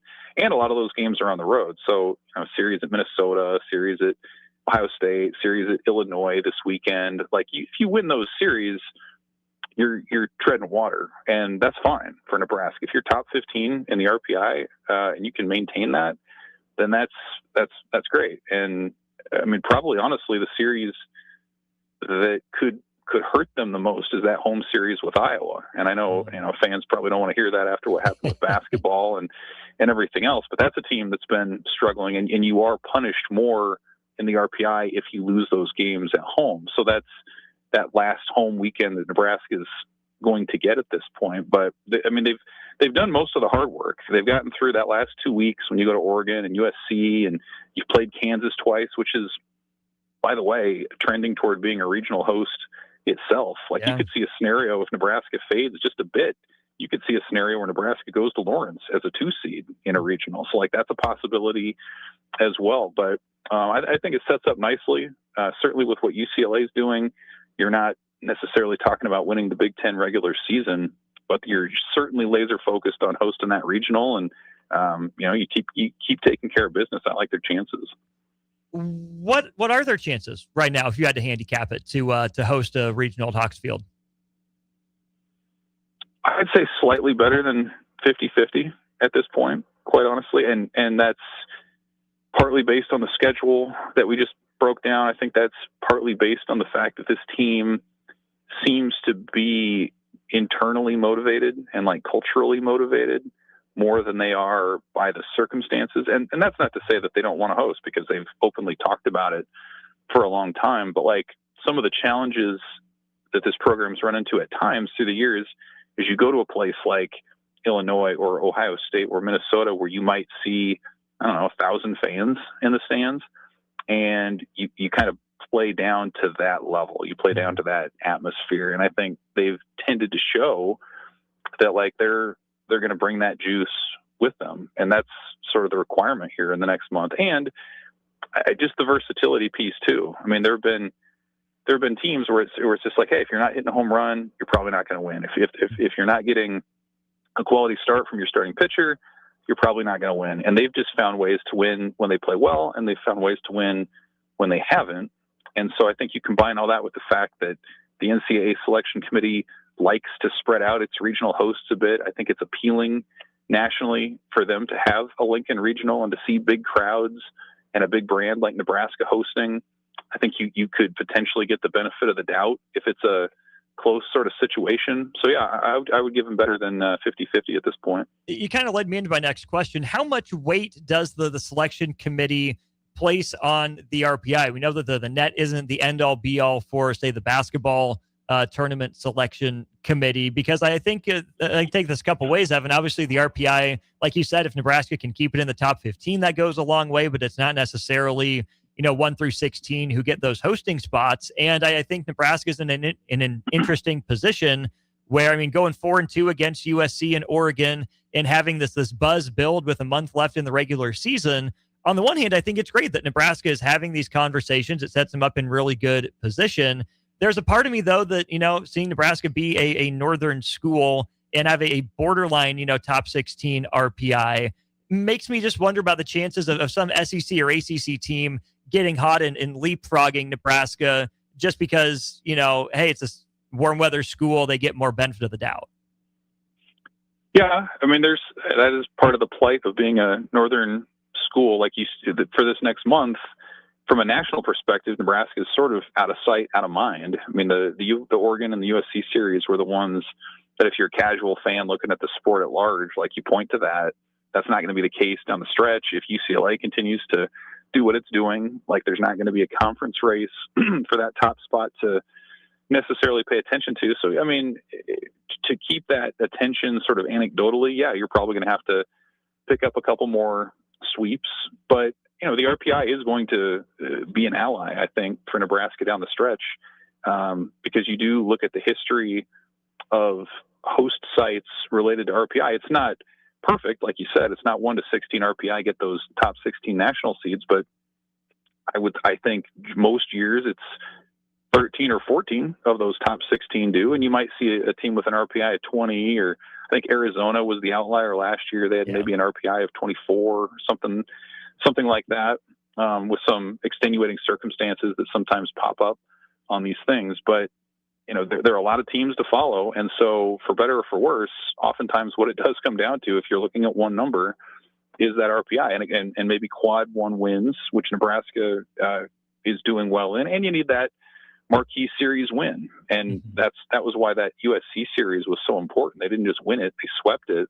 And so I think that will stick in people's memories as long as, Nebraska doesn't falter in a way that sort of gives back a lot of that goodwill that they just earned. I think the Big Ten tournament gets factored in here as well. If Nebraska is able to get another shot at USC, Oregon, or UCLA for the first time this season after Nebraska beat them last year. Last thing I have for you then, Evan, on that front is how important would it be for this Nebraska team specifically to host a regional, just in terms of the opportunity to advance? Obviously, it's been a long time since Nebraska's hosted. This is a team that's 19-1 at home and just 12-9 on the road or at neutral sites. And we know home field advantage. You're often better at home. It's weird when you're not.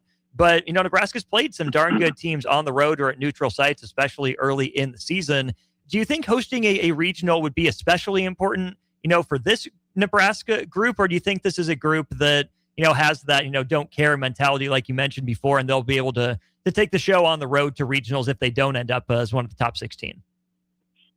Yeah, well, I mean, I think it's true for everybody that if you win at home, like the number I believe is like in the last few years, College World Series qualifiers, like 75 or 80% of them were regional hosts. And maybe you have to go on the road in the supers round, but it's a huge advantage just in general to play at home. And the numbers have borne that out for Nebraska. I mean, one loss at home all year to Kansas, and otherwise they've taken care of business against bad teams, against good teams. And, I just, kind of like I said earlier, I think there's something about that place when you're not used to it as a crowd. It does make a difference. Maybe it only makes a difference for a few innings. Maybe it's a game, whatever. But like when you have 6,000 or 7,000 people hanging on every pitch and the crowd is 3 times bigger than anything you've played in front of all season, like it does make a difference. And they're very comfortable at home. I think they would tell you if they went on the road, yeah, they'd like their chances. They took a game at Auburn and they've had some nice neutral site wins. They beat Florida State, and that's an RPI gift that keeps on giving.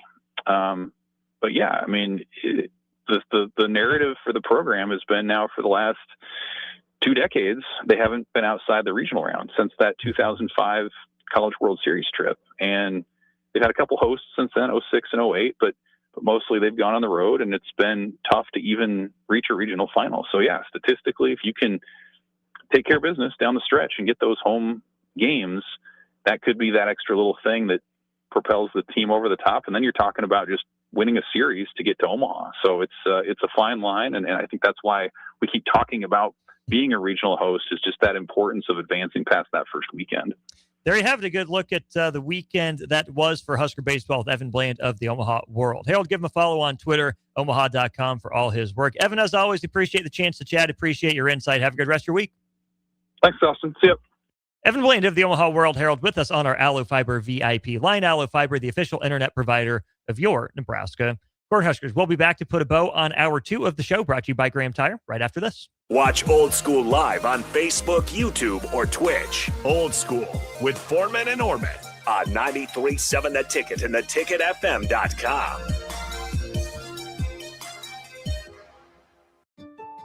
I'm Dr. Jeremy Hosine, candidate for the University of Nebraska Board of Regents. Husker athletics has never been stronger. Let's champion the same mindset across our entire university: academics, research, and opportunity. As a neurosurgeon, former regent, and proud Husker, I'm running to stand up for NU's future, because this matters to my family and yours. NU needs us, and we need NU. On May 12th, vote Dr. Jeremy Hosine for regent, for our students, for our future. Concrete Industries has immediate openings for production laborers, operators, and drivers. Earn great pay starting at $21.50 per hour, plus health benefits, 401k, paid time off, and more. Right now, production laborers can earn a $1,500 hiring bonus, and drivers are eligible for a $2,500 hiring bonus. No experience? No problem. Concrete Industries offers on-the-job training and opportunities to grow your career. Start your future today. Visit concreteindustries.com. Hi everyone, Kendall Warnock, A1 Automotive in downtown Lincoln. Spring is here. Summer is fast approaching.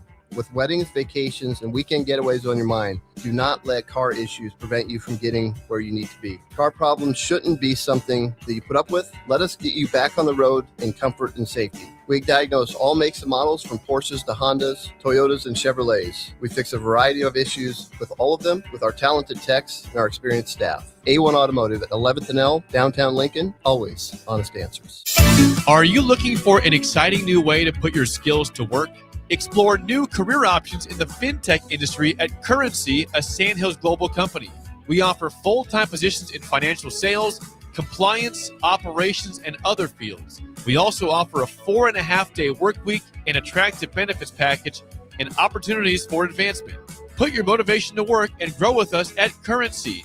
Visit gocurrency.com/careers to learn more. Are you looking for something different for lunch or dinner in Lincoln? Big 8 is now open at 1226 P Street, serving seafood boils and Asian cuisine. Get your hands messy with fresh, flavorful seafood boils, hot, cold, and made to share. Or enjoy classic Chinese and Asian dishes, perfect for lunch, dinner, or a night out with friends and family. Big flavors, generous portions, and a brand new dining experience. Big 8, now open in Lincoln. MWR, a local company of Lincoln, is proud to announce they are able to offer their own post-frame building packages in metal to anyone desiring a building, whether you're a contractor or a DIYer. They can install your building as always, and they offer multiple different rib profiles and loads of color options, including the wood grain metal at great competitive prices. You can inquire at mwrbuildingandfence.com or just draw your desired building and submit it in their contact us page, and they'll get back to you. Call MWR today at 402-540-8966. Imagine if the people who work at your bank were neighbors who could help with a home loan. Congratulations, you're approved. Or friends who love to shop local. Have a good one. At UBT, who you work with matters just as much as what you're working toward. Hey, thanks for helping. That's why your money has more than a banker. It has people. Union Bank and Trust. Member FDIC.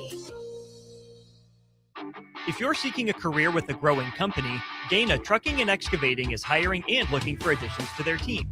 Gaina Trucking has a strong team culture, competitive pay, 401ks, and benefits like health, dental, and vision. Drivers are guaranteed 40 hours per week, even in the winter months, and are home every night.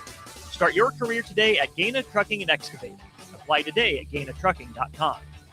Water heater gone? Call Bryant. The price you're quoted is the price you'll pay. And in most cases, same-day replacement. Bryant Air Conditioning, Heating, Electrical, and Plumbing. 467-1111. Back to Old School with Foreman and Orman on 93.7 The Ticket and theticketfm.com.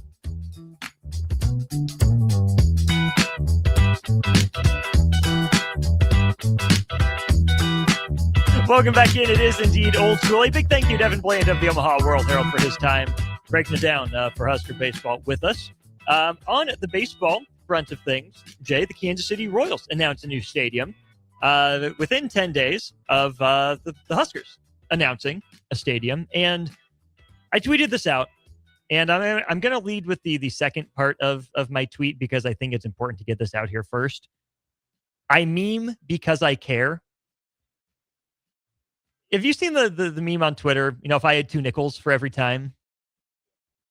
Yeah. So if I had a nickel for every time my team went through image issues for 2.5 years while trying to announce stadium plans before finally revealing them in the midst of mediocre play and lack of buzz, I would have 2 nickels. You get the Nebraska Stadium stuff last week after years of trying to push it through without much buzz around the team.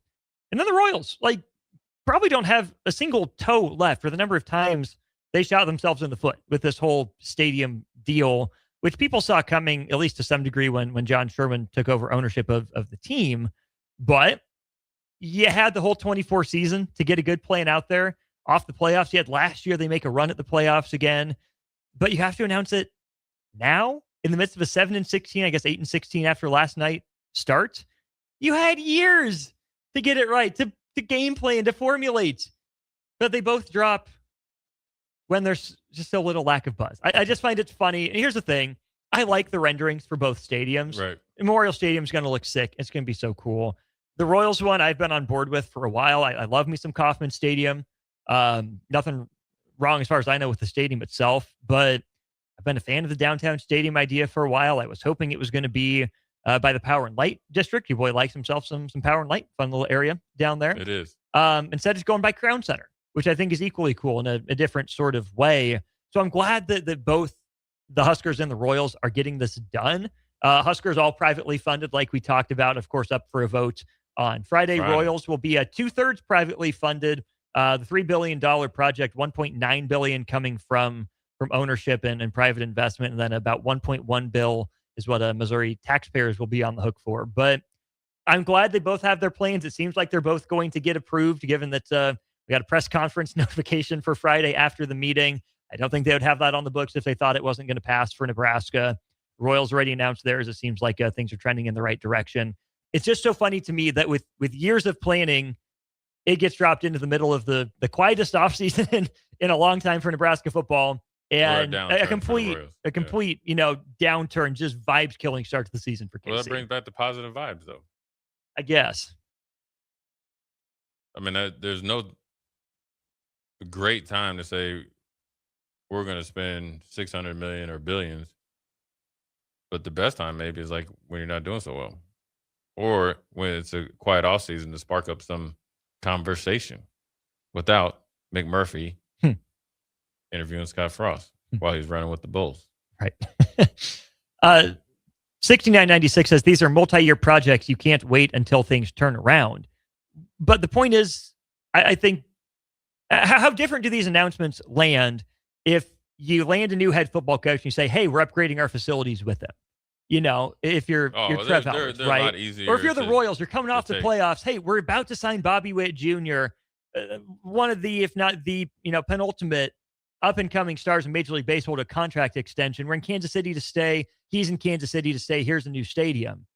Results all the same. Maybe they're playing well. Maybe they're not by the end of the project. But it just would have been nice if it would have worked out for both programs to announce these when the vibes were a little bit higher, continue to build momentum. Yeah, all sure. I'm saying. For sure is easier. I mean, that's, the obvious. But at this point, they've worked diligently to try to get it to the, over the line. Mm-hmm. They're probably, it's probably for them. They can't wait any longer. Right. Got to get it done. Yeah. 2 days from the vote. Day and a half from the vote. We'll be talking about it. In the morning, right? In the morning on Friday. Well, I tell you what, if I was a person that you had to do the coffee, I'm filling up everybody's cup. I'm trying to keep it going. I'm trying to get some intel. I'm get some secret intel. Linger a second longer at the doorstep, sort of thing. Need some cream? And sugar? Yeah. Another one? Are you sure? I can make it again if it's not right. I can go get you a breakfast sandwich. Too hot, too cold. I'll be back, man. Even closer than that, though, the NFL draft. I know. There's a lot going on. It'll be the day after the NFL draft. It will be. Day 2 of the NFL draft. Let's talk about that in hour 3. Watch Old School live on Facebook, YouTube, or Twitch. Old School with Foreman and Orman on 93.7 The Ticket and theticketfm.com. This is Lincoln's home for sports talk on the FM dial. Also online at theticketfm.com. On the internet. KNTK FM Firth, 93.7 The Ticket. Sometimes good people make mistakes. When you find yourself in need of an attorney, call Liberty Law Group. The attorneys at Liberty Law Group will defend you in court and protect your freedom to get you the best possible outcome and the justice you deserve. Trust your freedom to Liberty Law Group, the best criminal attorneys in Nebraska and Iowa. Call them today at 877-404-5238. That's 877-404-5238.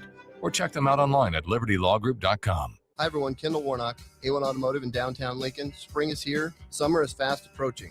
With weddings, vacations, and weekend getaways on your mind, do not let car issues prevent you from getting where you need to be. Car problems shouldn't be something that you put up with. Let us get you back on the road in comfort and safety. We diagnose all makes and models from Porsches to Hondas, Toyotas, and Chevrolets. We fix a variety of issues with all of them with our talented techs and our experienced staff. A1 Automotive at 11th and L, downtown Lincoln, always honest answers. Keep summer green with Judson Baleen and Judson Irrigation. More than 40 years ago, Judson Irrigation started taking in orphans. Lawn sprinkler systems installed by a quickie, cheapy summer job, install 'em and forget 'em outfit long forgotten. Call Judson Irrigation. They'll never forget you. Keep summer green.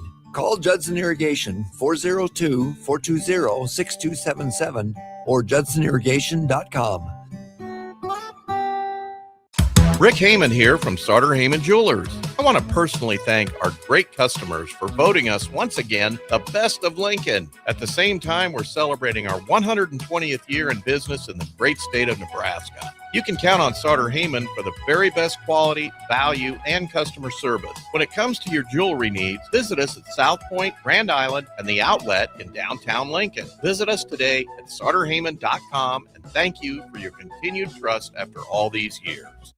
If you're seeking a career with a growing company, Gaina Trucking and Excavating is hiring and looking for additions to their team.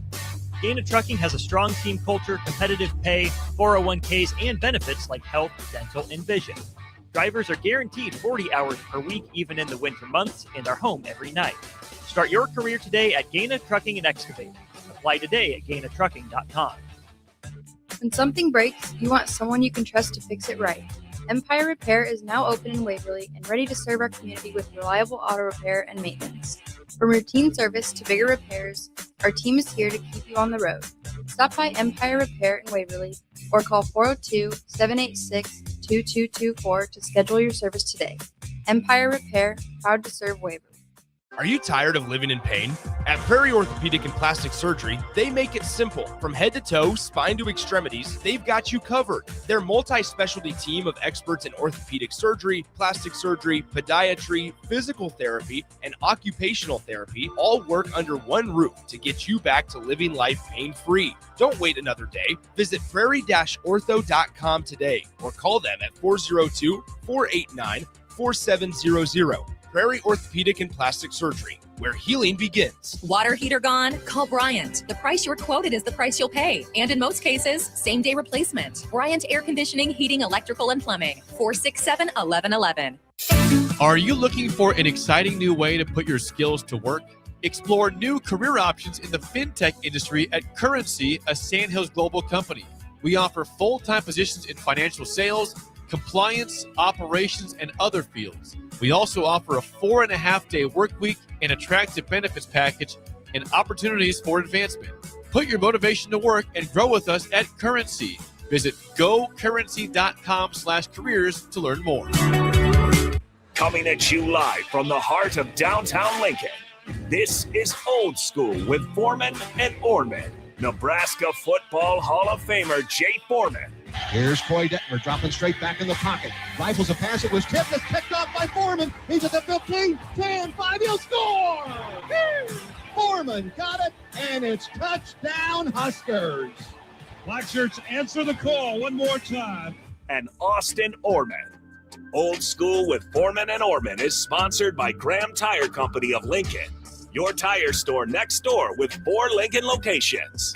Old School with Foreman and Orman on 93.7 The Ticket and theticketfm.com.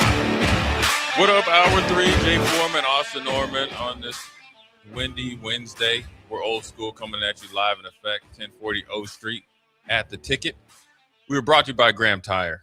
75 years serving the Midwest. 4 locations here in Lincoln. We'll take care of all your tire needs for sure, and obviously your car and truck needs. Look them up, Graham Tire of Lincoln. Great people, great service, and obviously great products. Austin said it right before we came back on from our break. It's NFL draft time. We went over it a little bit yesterday. They have another, during transfer portal time, I love the portal site. Draft time, I like the mock drafts. Oh, yeah. Yeah, so ESPN, Matt Miller has a first round mock draft, first 2 rounds, which is a little different than what it was. And obviously everybody has their own version of it. NFL.com has their, I know Peter Schrager did his. It's a lot of work for those guys. They got to make a lot of phone calls and it's a guess and match. But I will say this, every single mock draft has Bain going to Kansas City Chiefs. That's like a lock. It won't happen now. He'll end up going to they jinxed it. He'll end up going to like Detroit or something like that. They'll just say that, we'll have our 2 bookends. Man. But this one's a little bit different. They have Averill Reese going to the Cardinals. At 3? At 3. Jeremiah Love going to Tennessee Titans, which we've heard that before. And the number 2 in the draft is David Bailey to the New York Jets, which is great to go number 2. The problem is you go to the Jets. Yeah. Your boy Aaron Glenn could use him, though. Yeah. I mean, help him try to save his job. I think the interesting picks now, based off the trade between the Giants and Cincinnati, the Giants go Jordan Tyson. See, that's interesting because at least according to this. Yeah, you have Miller's up. Yeah. I have Schrager's up. He has the Giants taking Reese at 5. Yeah. Dropping all that way. Right. And so they have picks 5 and 10. And essentially you get a top 3 prospect, according to Peter Schrager, at number 10. So you're making value. And very rarely do you get that type of value. It'd be interesting to see why the Giants would go first-round pick at wide receiver, considering however many holes they have across the offense and defensive line. Yeah. Especially the offensive line. And going for a black and blue division coach like John Harbaugh. Yeah. And, they got neighbors already. I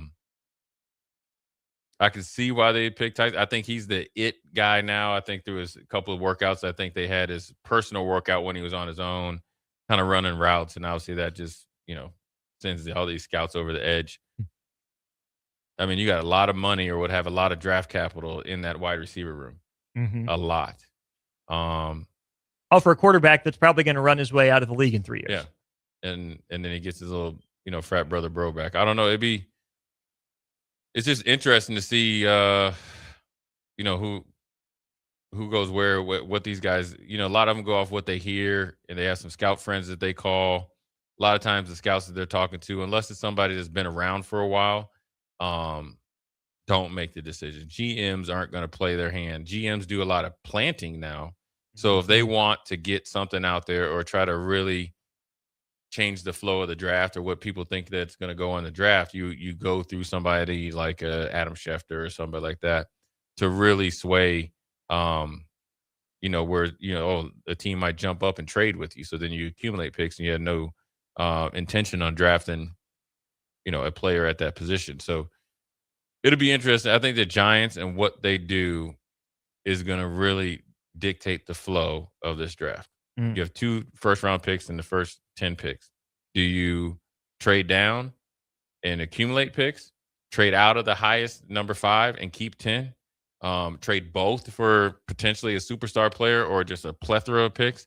It'll be interesting to see what they do in order to obviously get it going, because they feel like Philadelphia is within a year or 2 of reaching them.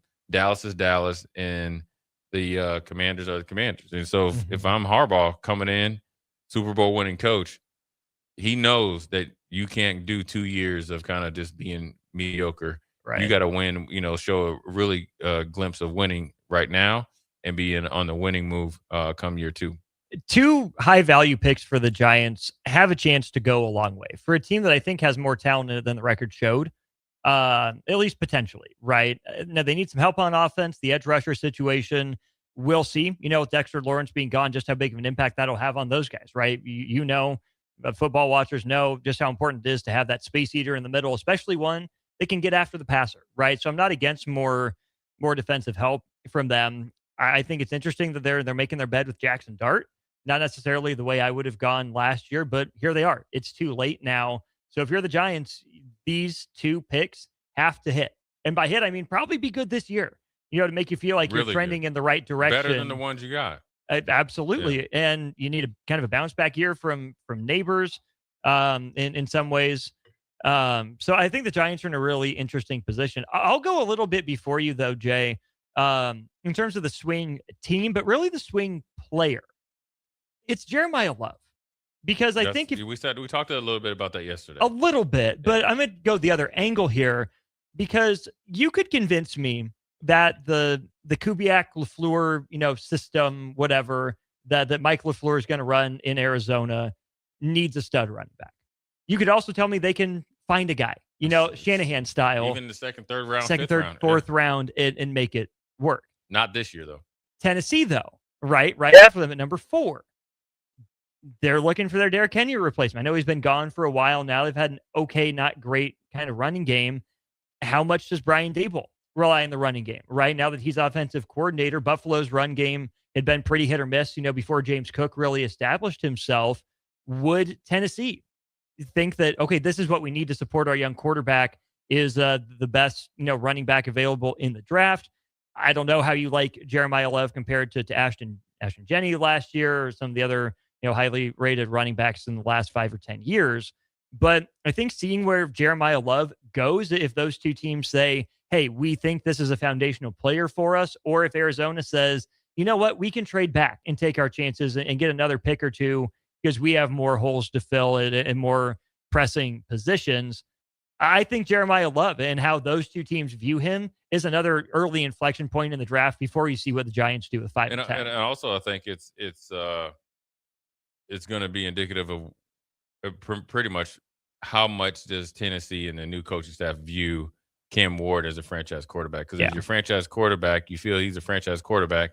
You have Robert Saleh, defensive coach. You figure he can do more with less over there. Mm-hmm. And you traded for Jermaine Johnson. You got Simmons. You have a really good young linebacking core. So you can kind of piece together a viable defense, especially in that conference. Mm-hmm. Now, Brian Dable, you have to give him maybe his first pick, right? Which would be not Sonny Styles, like I'm looking at Peter Schrager.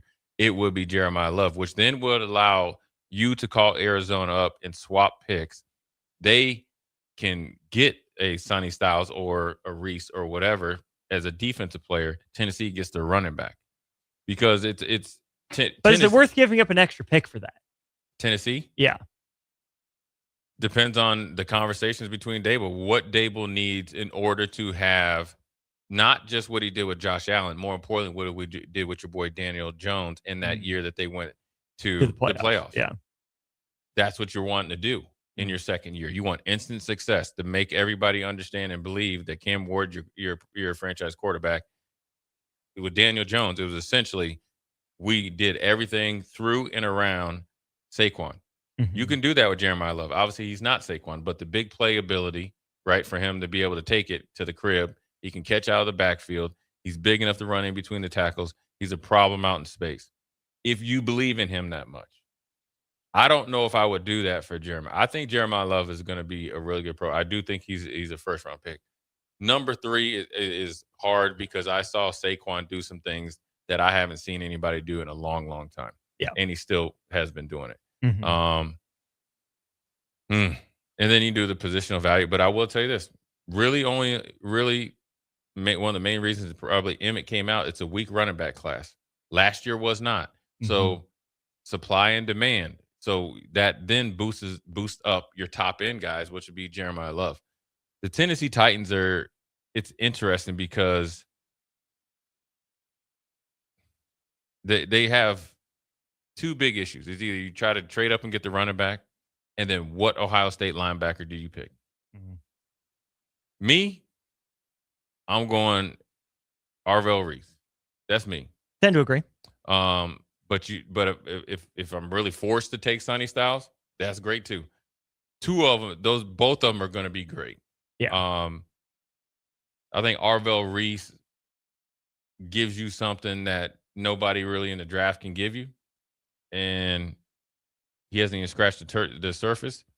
And then also, I think you could, if the Giants really want him, you could really get them some future picks. But also, here's also a good scenario.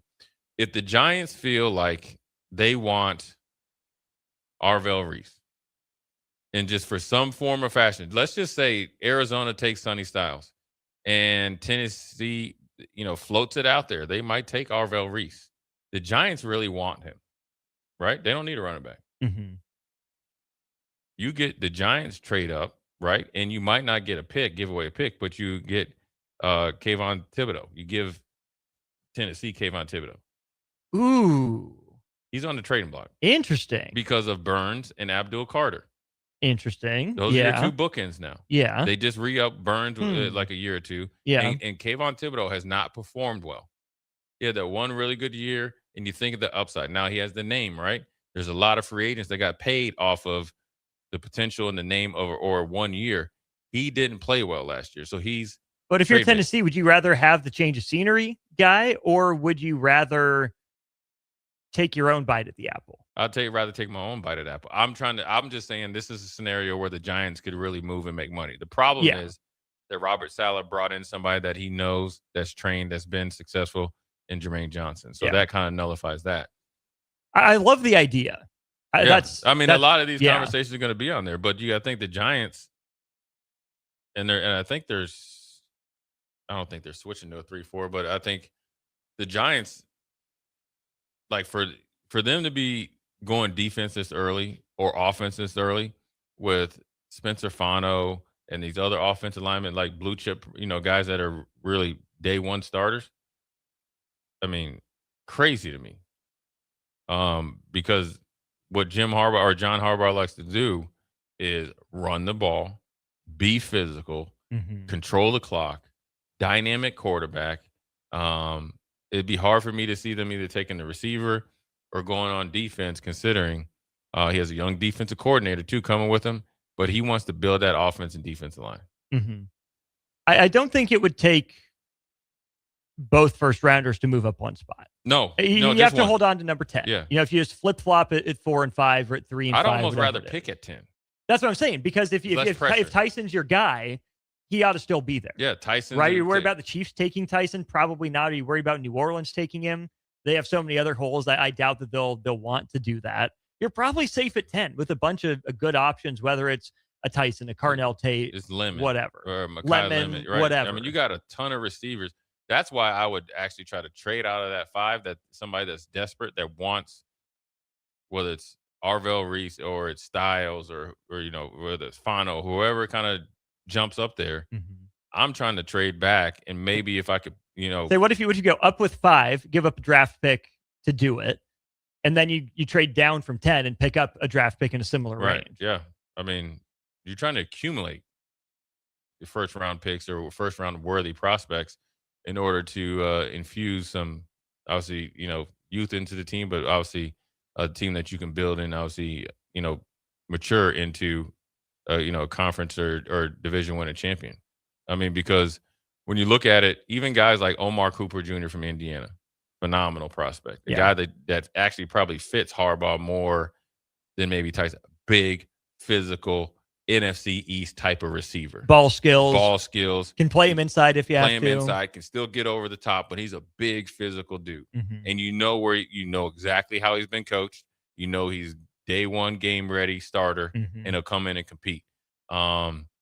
You could say, you got at the end of the first round, I see, right here, you got Denzel Boston. I mean, this dude's a stud from Washington that has obviously a history of putting out really, really good receivers. Like they did last year and again this year. And they got a couple guys out there. Or you could go Casey Concepcion. He's who run after a catch guy, right? Which is big when you're trying to be like more of a RPO kind of physical type of running attack. Wan'Dale Robinson replacement. Right. And he's a little bit bigger, but definitely fits right in there with him. And it can and he can play outside in the stretch. So it's interesting to see what the Giants do. I see a team like, I'm just bouncing all over, like San Francisco. I see them with Trent Williams coming back. I see them trying to trade out of that first round pick to try to accumulate a couple second round picks. Now that's where a team that has multiple second round picks or a high third round pick can jump up there in the first round and go to 2 for 1. And because that's how, that's a team that maybe needs a defensive tackle and a receiver or a corner or whatever. 27 to the 49ers, it always feels like they're in championship now or in mode.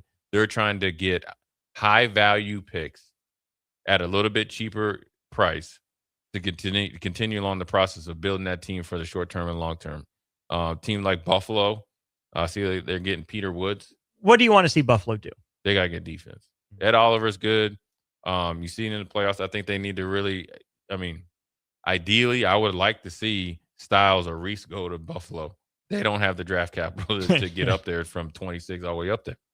Well, okay, hear me out. That's what they need. Hear me out. Would you trade James Cook to one of those teams to get up there? Nope. For one of those blue chip because we don't guys. even have a But he's just a running back, Jay. He's the second lifeline besides Josh Allen. He's a problem for defenses. I agree. He's the same for floating trades. And if it means that much to the defense, you can't get, that combination with him and Josh Allen is a problem. All right. Then you'd stymie his your franchise quarterback success. I'm not taking. I've already taken enough from the offense. If I'm Buffalo now, right? Mm-hmm. You have to look at the D, line or defensive tackle group, and have to make the decision. Do we try to somehow trade up to get a true number one receiver at around 15 to 32? Right? We're at what, 20, 26. So up 10 spots, up 5 spots to get a guy that Josh Allen can, grow with or help him mature. If not, you're really going to have to make money in that second round. In which they have the depth now, obviously, as far as, prospects, so you can do that. Obviously, the gap between a first rounder and a second rounder in the NFL is not quite as big as first rounder to a second rounder in the NBA. Right, and it's not as big as gap from lottery pick to late first round in the NBA, yeah, not even close. In the NBA. So you see a lot of really good players go in the second round. Buffalo is probably, I guess, treading water softly for Coleman to mature into. They're giving him another chance. But it'll be interesting to see how they attack that position in the defensive line. Yeah. Because those are the two, and probably corner as well. Sure. It'll be interesting to see what they do, because the wide receiver group is pretty, deep, but then also you need to have some second round guys, pay dividends, because Josh Allen is not going to get to the Super Bowl without an X factor on the outside. Absolutely not. Patrick Mahomes has done it. A little bit different situation, obviously. Not really that worried about Miami right now. Not really all that worried about the Jets. Is there anything about what the Patriots are doing that leads you to believe we have to go get this guy who can beat Christian Gonzalez? We got to get this guy that can contain Drake May? Or is it more about, hey, this is just what we need because we're Buffalo and we got to get back to where we need to get back to what we do. And obviously, we obviously know New England isn't going to be the New England of, obviously before Vrabel. They're not going to make a lot of mistakes. They're going to be physical as all get out on defense. They're going to be just explosive enough in offense to keep you on your toes. And you're going to have to go and beat them. Mm-hmm. And last year, I felt like they got the edge on Buffalo, probably a little bit more physical, which is obviously where you got to address on the defensive line. But you still feel that a full year and a full offseason of being able to evaluate Drake May. And then defensively for Buffalo. Mm-hmm. And then Josh Allen becoming a little bit more familiar with that Mike Vrabel defense. I think it bodes well for Buffalo. But, when you look at like a Caden McDonald from Ohio State, that'd be a great second-round pick for Buffalo if you had to trade up or trade down for that. Lee Hunter is kind of a plugger. He's like 323 pounds. Caleb Banks is probably talent-wise better than everybody, but he has a little bit of a physical issue. He's going to be cleared, but man, if he gets healthy, it's a little bit of a risk, right? Say, do you want to be the team that takes that risk? Or do you go with the safe pick, Christian Miller from Georgia? Because you know exactly where he comes from. You know exactly how he's been coached, and you feel like the pedigree of Georgia defense interior tackles will allow you to put it plug and play next to Ed Oliver. But yeah, Buffalo is there's two different types of pressure in the draft.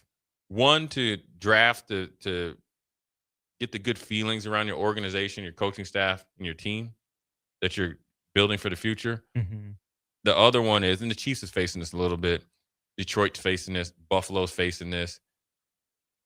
I would say Baltimore, but it's still kind of like up and down because they started over, is that Super Bowl window's closing. So every pick has to be with the thought in mind of the present. Mm-hmm. And it has to be on the safe side. That's what would probably deter them from Caleb Banks because of the injury history. So did Kansas City then go wrong in taking Worthy and Rice? I think they might have. Well, Rice, I think they took them for the right reasons. They just have not panned out. Rice off the field, Worthy health-wise. The theory and thought behind Worthy was great. You needed somebody to stretch the defense and take the top off. We thought it'd be great because you felt like you would get more production at the second level.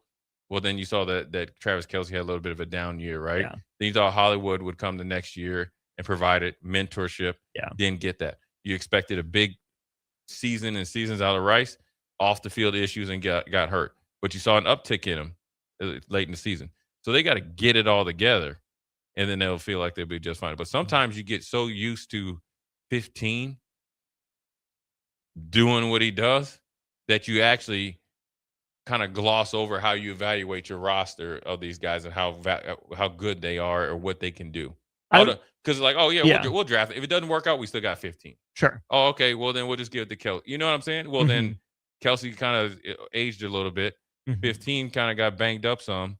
The guys are supposed to mature, and they haven't matured on and off the field. The flip side of that then would be the Shanahan thing with San Francisco, right? Their windows, they've drafted pretty well, haven't taken a lot of those upside swings, right? So we just need bodies that are going to stay alive at this point. Whereas Kansas City might, be putting a little bit too much trust in Mahomes. Is San Francisco drafting to the best of its ability, or are they trusting that Kyle Shanahan can make anything work? Yeah, that's where you get into a little bit of the. I remember talking about Bo Pelini with the defensive system, where I always say you felt like you could.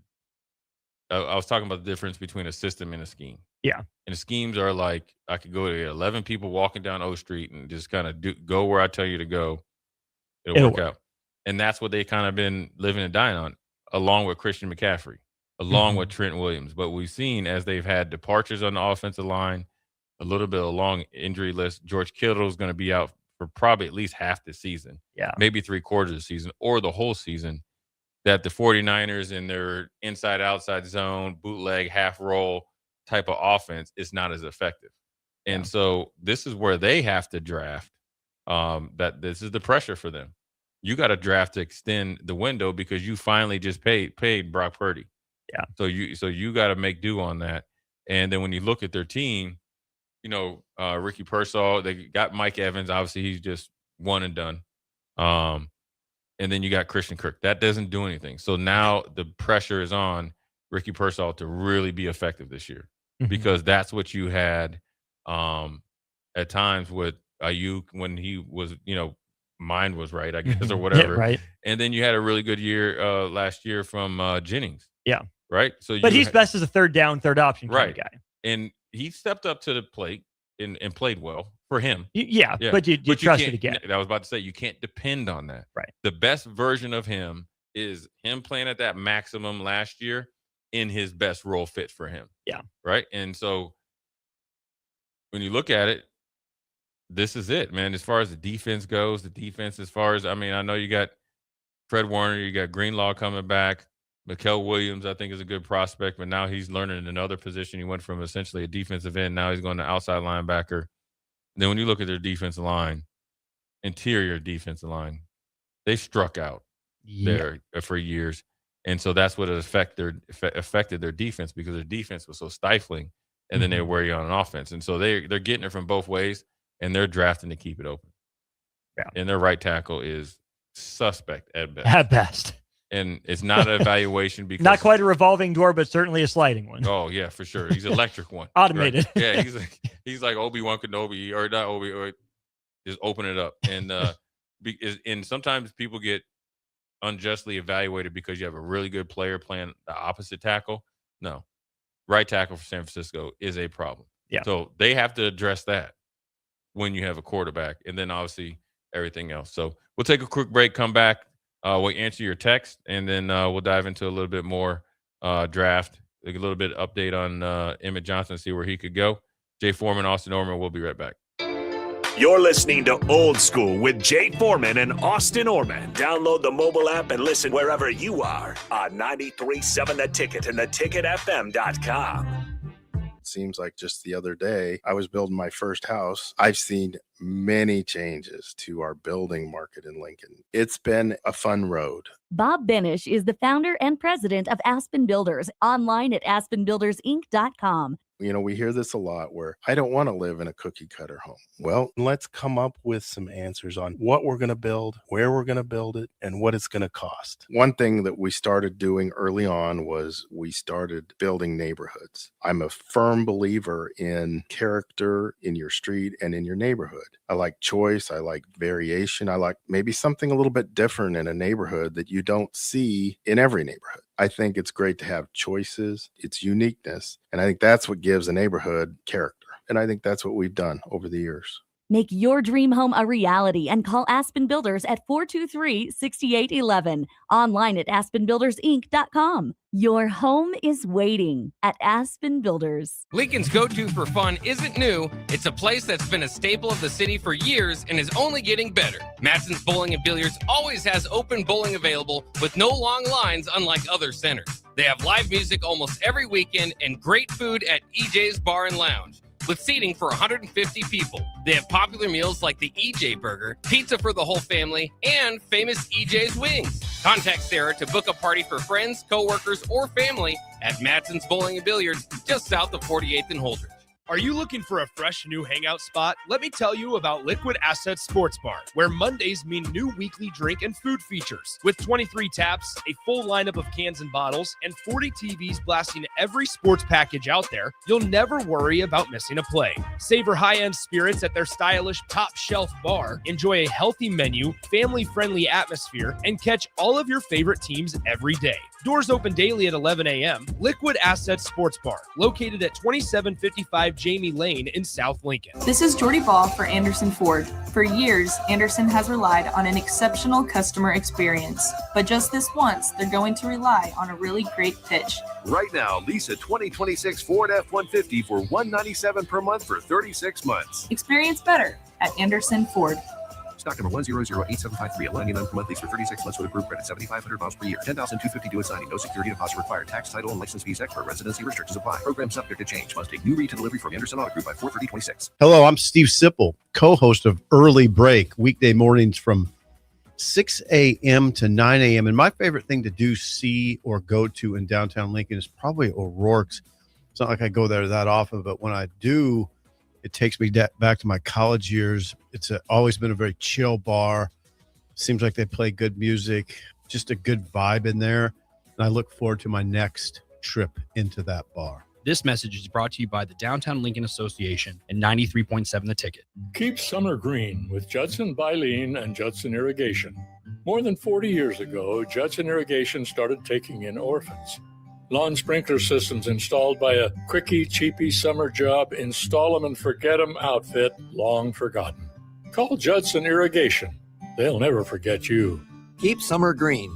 Call Judson Irrigation 402-420-6277 or judsonirrigation.com.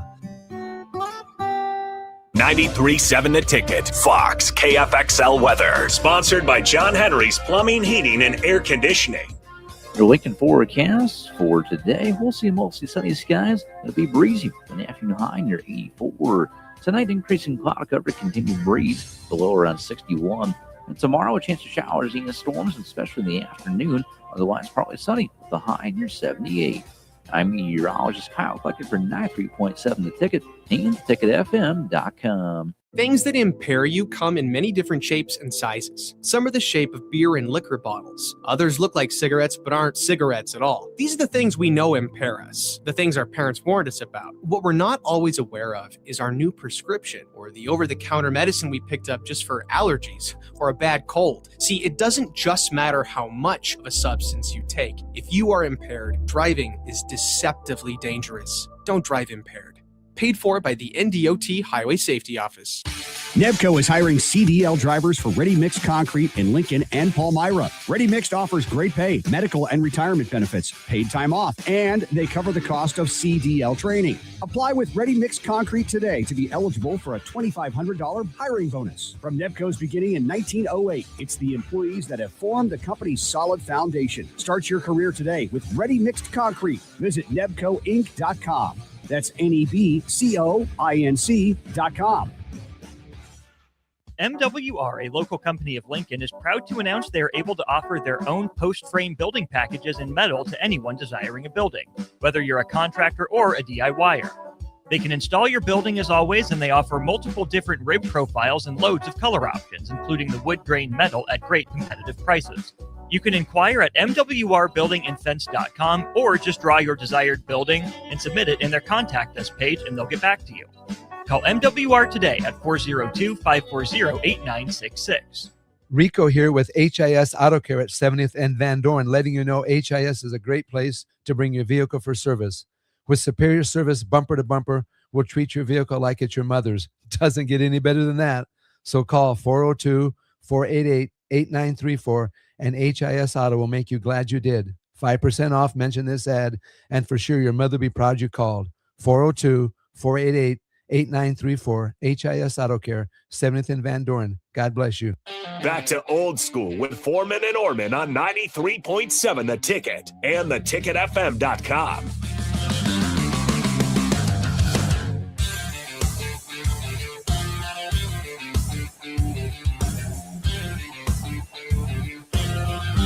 Well, we're back. Jay Foreman, Austin Orman, Old School, the new school way. Got a text here from my Antonio John. He says, love is overrated. John, have you had your heart broken? But some dumb GM will waste their top 10 pick and be fired in 3 years. Probably true. But he's probably going to be fired because the rest of the team is garbage. Right. When you're picking in the top, like 5 or 6, your teams aren't very good. Trust me. Yeah. But, I understand that. I mean, it's tough. I mean, the draft is not exact science.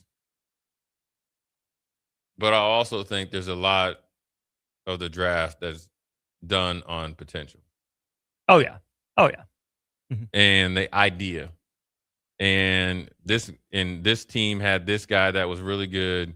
We want the next so-and-so. And they talk themselves into doing stuff that they shouldn't be doing. And so that's where you run into issues. Yeah. I am a little surprised that through the ascension of Tyson to the number one receiver. On potential. Right. But it's not out of nowhere, but it's like, it wasn't like this during the season. He's a little droppy. Yeah. At times. I will give him a little bit of credit. The dude's knee did get wrecked from behind by a safety. Oh, yeah. I don't want to call him injury prone when that happened to you, but he looks the part. When he's on the field, he plays the part. Yeah. I mean, he's definitely explosive, next level talent-wise. Mm-hmm. But is this a Antonio Cromartie type of thing where, remember, he missed his senior year and the next year? I mean, he was actually a really good pro, but is he the exception or the rule? Right. Yeah. I mean, I think Mekhi Lemon really hurt him with his interview process. I don't know what he was doing. Like, whoever his agent is not doing him any favors, letting him get up there for the mic. I think Omar Cooper Jr. is the guy that came on after the catch from Penn State that people actually started really like looking at him like, hey, this dude is actually pretty good. Yeah. And he's the first round pick. But if I had to really just put my hat on a guy, just kind of throw my hat in there on a guy that I know from day one, year 1 to year 10 that's going to be productive is Carnell Tate. Mm. He's done it on the biggest stage. He's well coached. He's had to play with other high-level receivers and still was very productive. Really good hands. He ran a 4.5 flat, the second 40 and ran it at his pro day. Runs maybe not the best routes, but runs really good routes. Good enough. He catches with his hands, extended. Big enough body to handle, any type of physical play.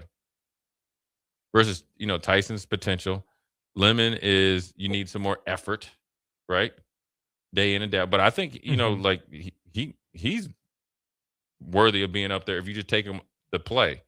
And I think, and then Concepcion's been in the mix. Yeah. And then Boston and Cooper. Yeah.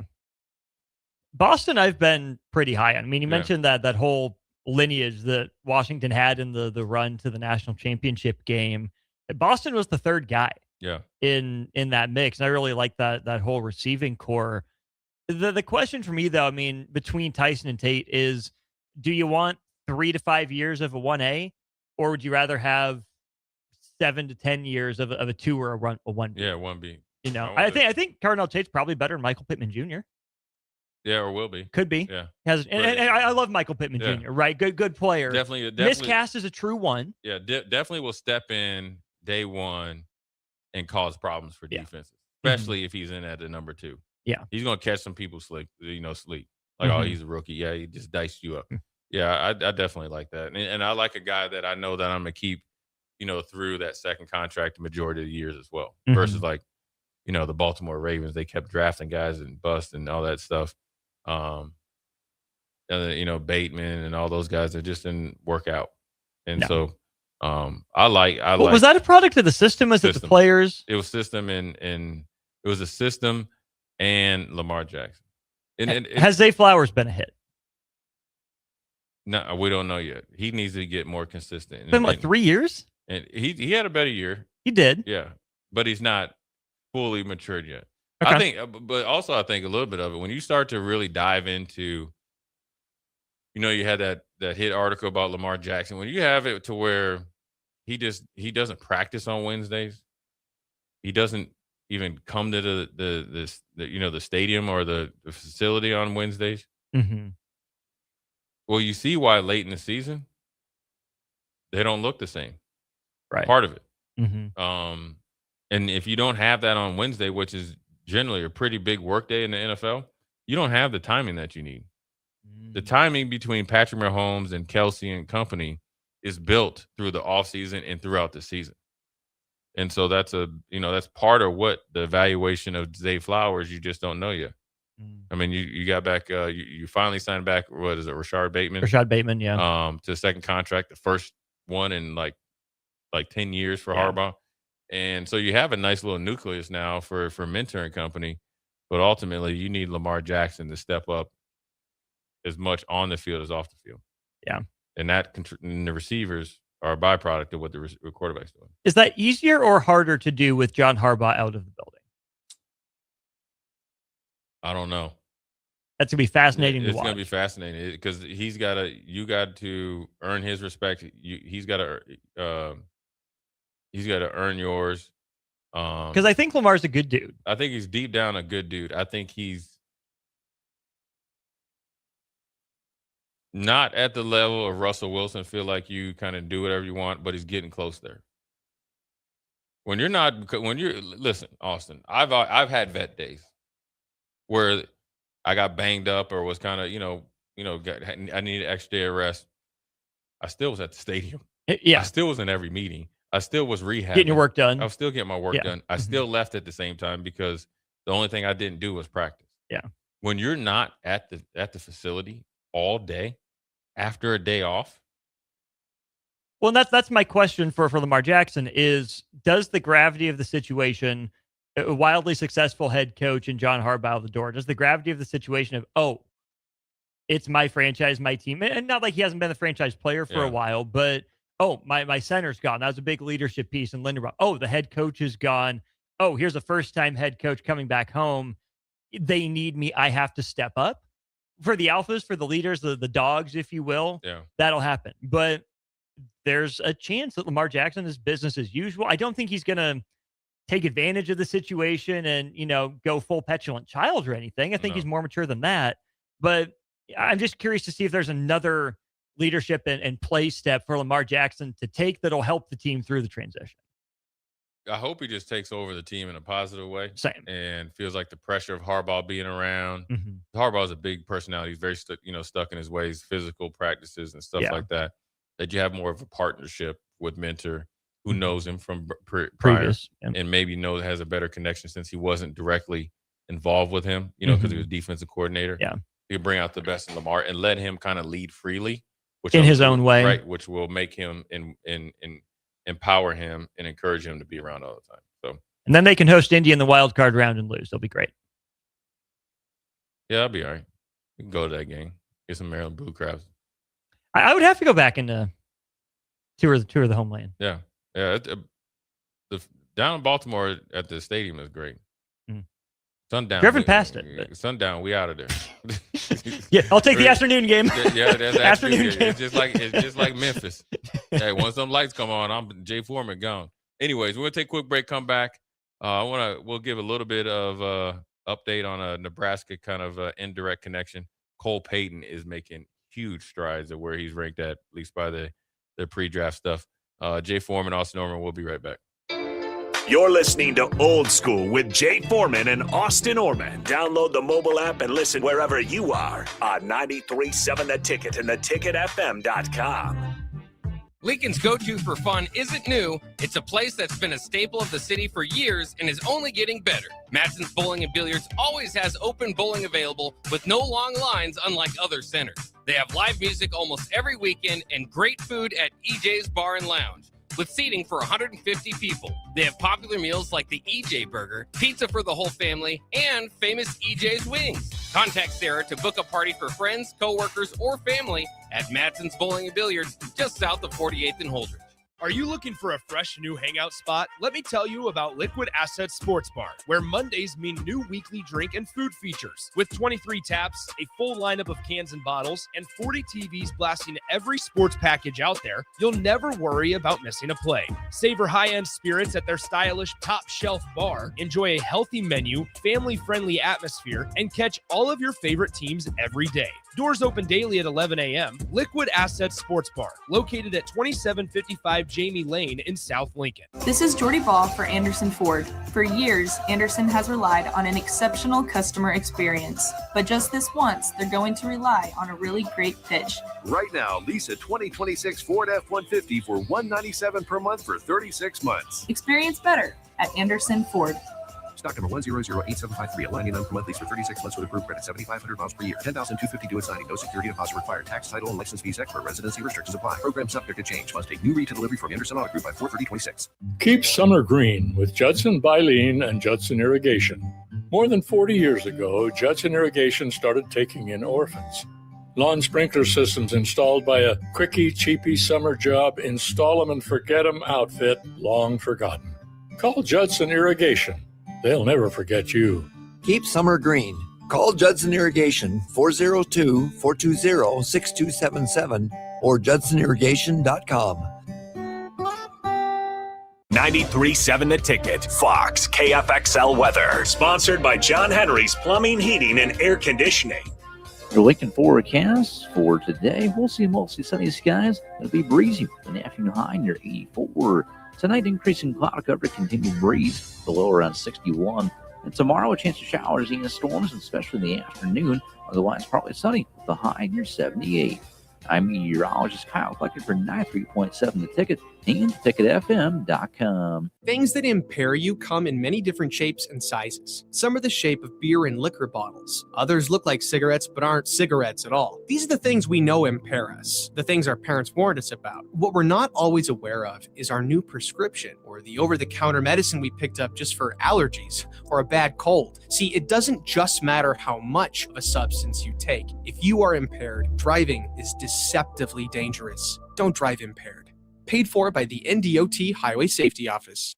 Nebco is hiring CDL drivers for Ready Mixed Concrete in Lincoln and Palmyra. Ready Mixed offers great pay, medical and retirement benefits, paid time off, and they cover the cost of CDL training. Apply with Ready Mixed Concrete today to be eligible for a $2,500 hiring bonus. From Nebco's beginning in 1908, it's the employees that have formed the company's solid foundation. Start your career today with Ready Mixed Concrete. Visit nebcoinc.com. That's NEBCOINC.com. MWR, a local company of Lincoln, is proud to announce they are able to offer their own post-frame building packages in metal to anyone desiring a building, whether you're a contractor or a DIYer. They can install your building as always, and they offer multiple different rib profiles and loads of color options, including the wood grain metal at great competitive prices. You can inquire at mwrbuildingandfence.com or just draw your desired building and submit it in their contact us page and they'll get back to you. Call MWR today at 402-540-8966. Rico here with HIS Auto Care at 70th and Van Dorn, letting you know HIS is a great place to bring your vehicle for service. With superior service bumper to bumper, we'll treat your vehicle like it's your mother's. It doesn't get any better than that. So call 402-488 8934, and HIS Auto will make you glad you did. 5% off, mention this ad, and for sure your mother will be proud you called. 402-488-8934, HIS Auto Care, 70th and Van Doren. God bless you. Back to Old School with Foreman and Orman on 93.7 The Ticket and theticketfm.com.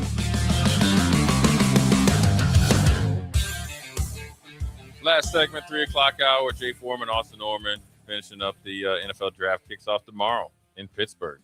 Lights, camera, action. So tune in to all the networks and obviously see where your team is possibly going to get the excitement going. Everybody's going to be thinking Super Bowl tomorrow, either through the weekend, through the draft. But one guy that's having his own Super Bowl this offseason, obviously had a really good career at North Dakota State via Omaha West Side here in Nebraska. Up there in Omaha is Cole Payton, who went up there and waited his time. Obviously came in and took over the team. Showed great leadership skills his first year as a starter. Really put together a really, really impressive senior year. And everywhere he's been, as far as like the offseason, the All-Star games, the interview process, the combine, and all that stuff, it's right along the same line as all the good quarterbacks that have came out of North Dakota State in recent history. I mean, he's 6'3", 233 pounds, lefty, threw for 2,700 yards, 2,719 yards, 16 touchdowns, 4 picks. And obviously this year also as well, he ran 36 carries, 777 yards. That means he hit 7. 777. It's a jackpot there. According to my mom that lives in Vegas. 13 touchdowns rushing. And a 64 yarder for the longest. And so that lets you know he has some speed, 72% completion percentage, 12 yards a pass completion, or 12 yards is the average. I like him, man. I mean, he's doing some really. I mean, he's going to get paid tomorrow, or he's going to get paid this weekend. Poor man's Jalen Milroe. I'd like to say he plays the quarterback position better than Milroe. Okay. Milroe is faster. They're two different types. Payton's of probably a little thicker, can run through guys a little bit more. And they're two different runners. Milroe's speed is off the chain, and you got a little bit more speed and power. But yeah, that's a good bigger comparison. arm for Milroe, maybe a little bit. Yeah, definitely. Okay. Yeah, just arm strength. Yeah. But accuracy and everything goes to Cole Payton. What a cool story that's going to be, too. I mean, we've seen guys from Nebraska make their way, right? I mean, Easton Stick comes to mind as well. We were discussing that. Yeah. I mean, not the same player at all between Easton Stick and Cole Payton, but Easton Stick has found a way to, no pun intended, stick around, right? Being a good locker room guy, being, ready at the drop of a hat. Cole Payton, maybe more naturally talented, more athletic gifts than Easton Stick has as well. It's going to be the right time, right place, right situation. But, I mean, you can't tell me Cole Payton can't do what Riley Leonard did. Oh no, for sure. He can be in that realm. Work his way in there, start as a stopgap starter, and then obviously work his way into full time. When you look at his last 2 games, St. Thomas you don't really want to look at just because it's such a blowout. But that game against Illinois State where you're 1,200 yards, that's the game that you don't want from him. Along with against North Dakota, 8 of 15, 125 yards. So those 2 games. Yeah. Are the ones that his development through the preseason practices, OTAs, offseason is what is going to be so huge for him. And every day being able to take all the scout team reps and all that stuff, that'll really, really accelerate his development as an NFL quarterback. But either way, he's came a long way as far as, how much he's played, how much he's been really, really productive, really, really good senior year, really good career out there. Only 1 year as a starter, but was on the field quite a bit. He went kind of 2023 was kind of like Tim Tebow. Yeah. And then obviously he just learned from there, but really got off this year. And I think it's going to be great for him to have a redshirt year and get paid lots of money. So good for him. Looking forward to it. Good shout out for him. Hopefully he does well. Obviously want Emmett and those guys to get drafted as well. Jay Foreman, Austin Norman. Tomorrow will be the draft eve. 25 hours away from the draft. Yeah. Yeah. It should be getting going by the time we're off air. Yeah, so we'll hopefully a couple picks to go through. Nevertheless, old school, the new school way. We'll holler at you tomorrow.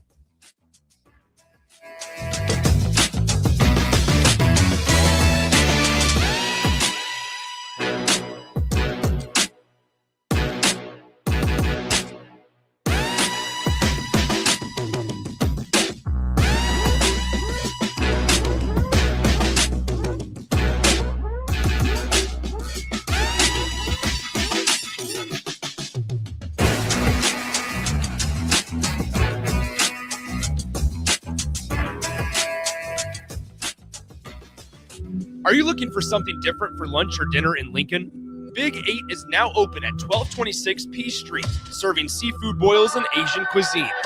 Get your hands messy with fresh, flavorful seafood boils, hot, cold, and made to share.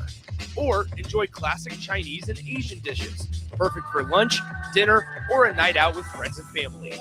Big flavors, generous portions, and a brand new dining experience. Big 8, now open in Lincoln. Big value and big flavor meet at Wings and Rings thanks to the all-new delicious Duo Combo. This is the one you've been waiting for. Get one half-sized appetizer and 2 entrees with a side for only $19.99. Bring a friend for the best deal in town on any day of the week, during game time, or whenever the heck you want. Their made-to-order wings and chicken sandwiches are waiting for you at their 68th and O and 40th and Old Cheney locations. Stop by Wings and Rings and celebrate every day with the best meal deal in town. A membership with John Henry's will fast-track you to front-of-the-line service, seasonal tune-ups, and far fewer unexpected moments. That means no breakdowns, no waiting on a call, and no nonsense. It's consistent care that prevents small issues from turning into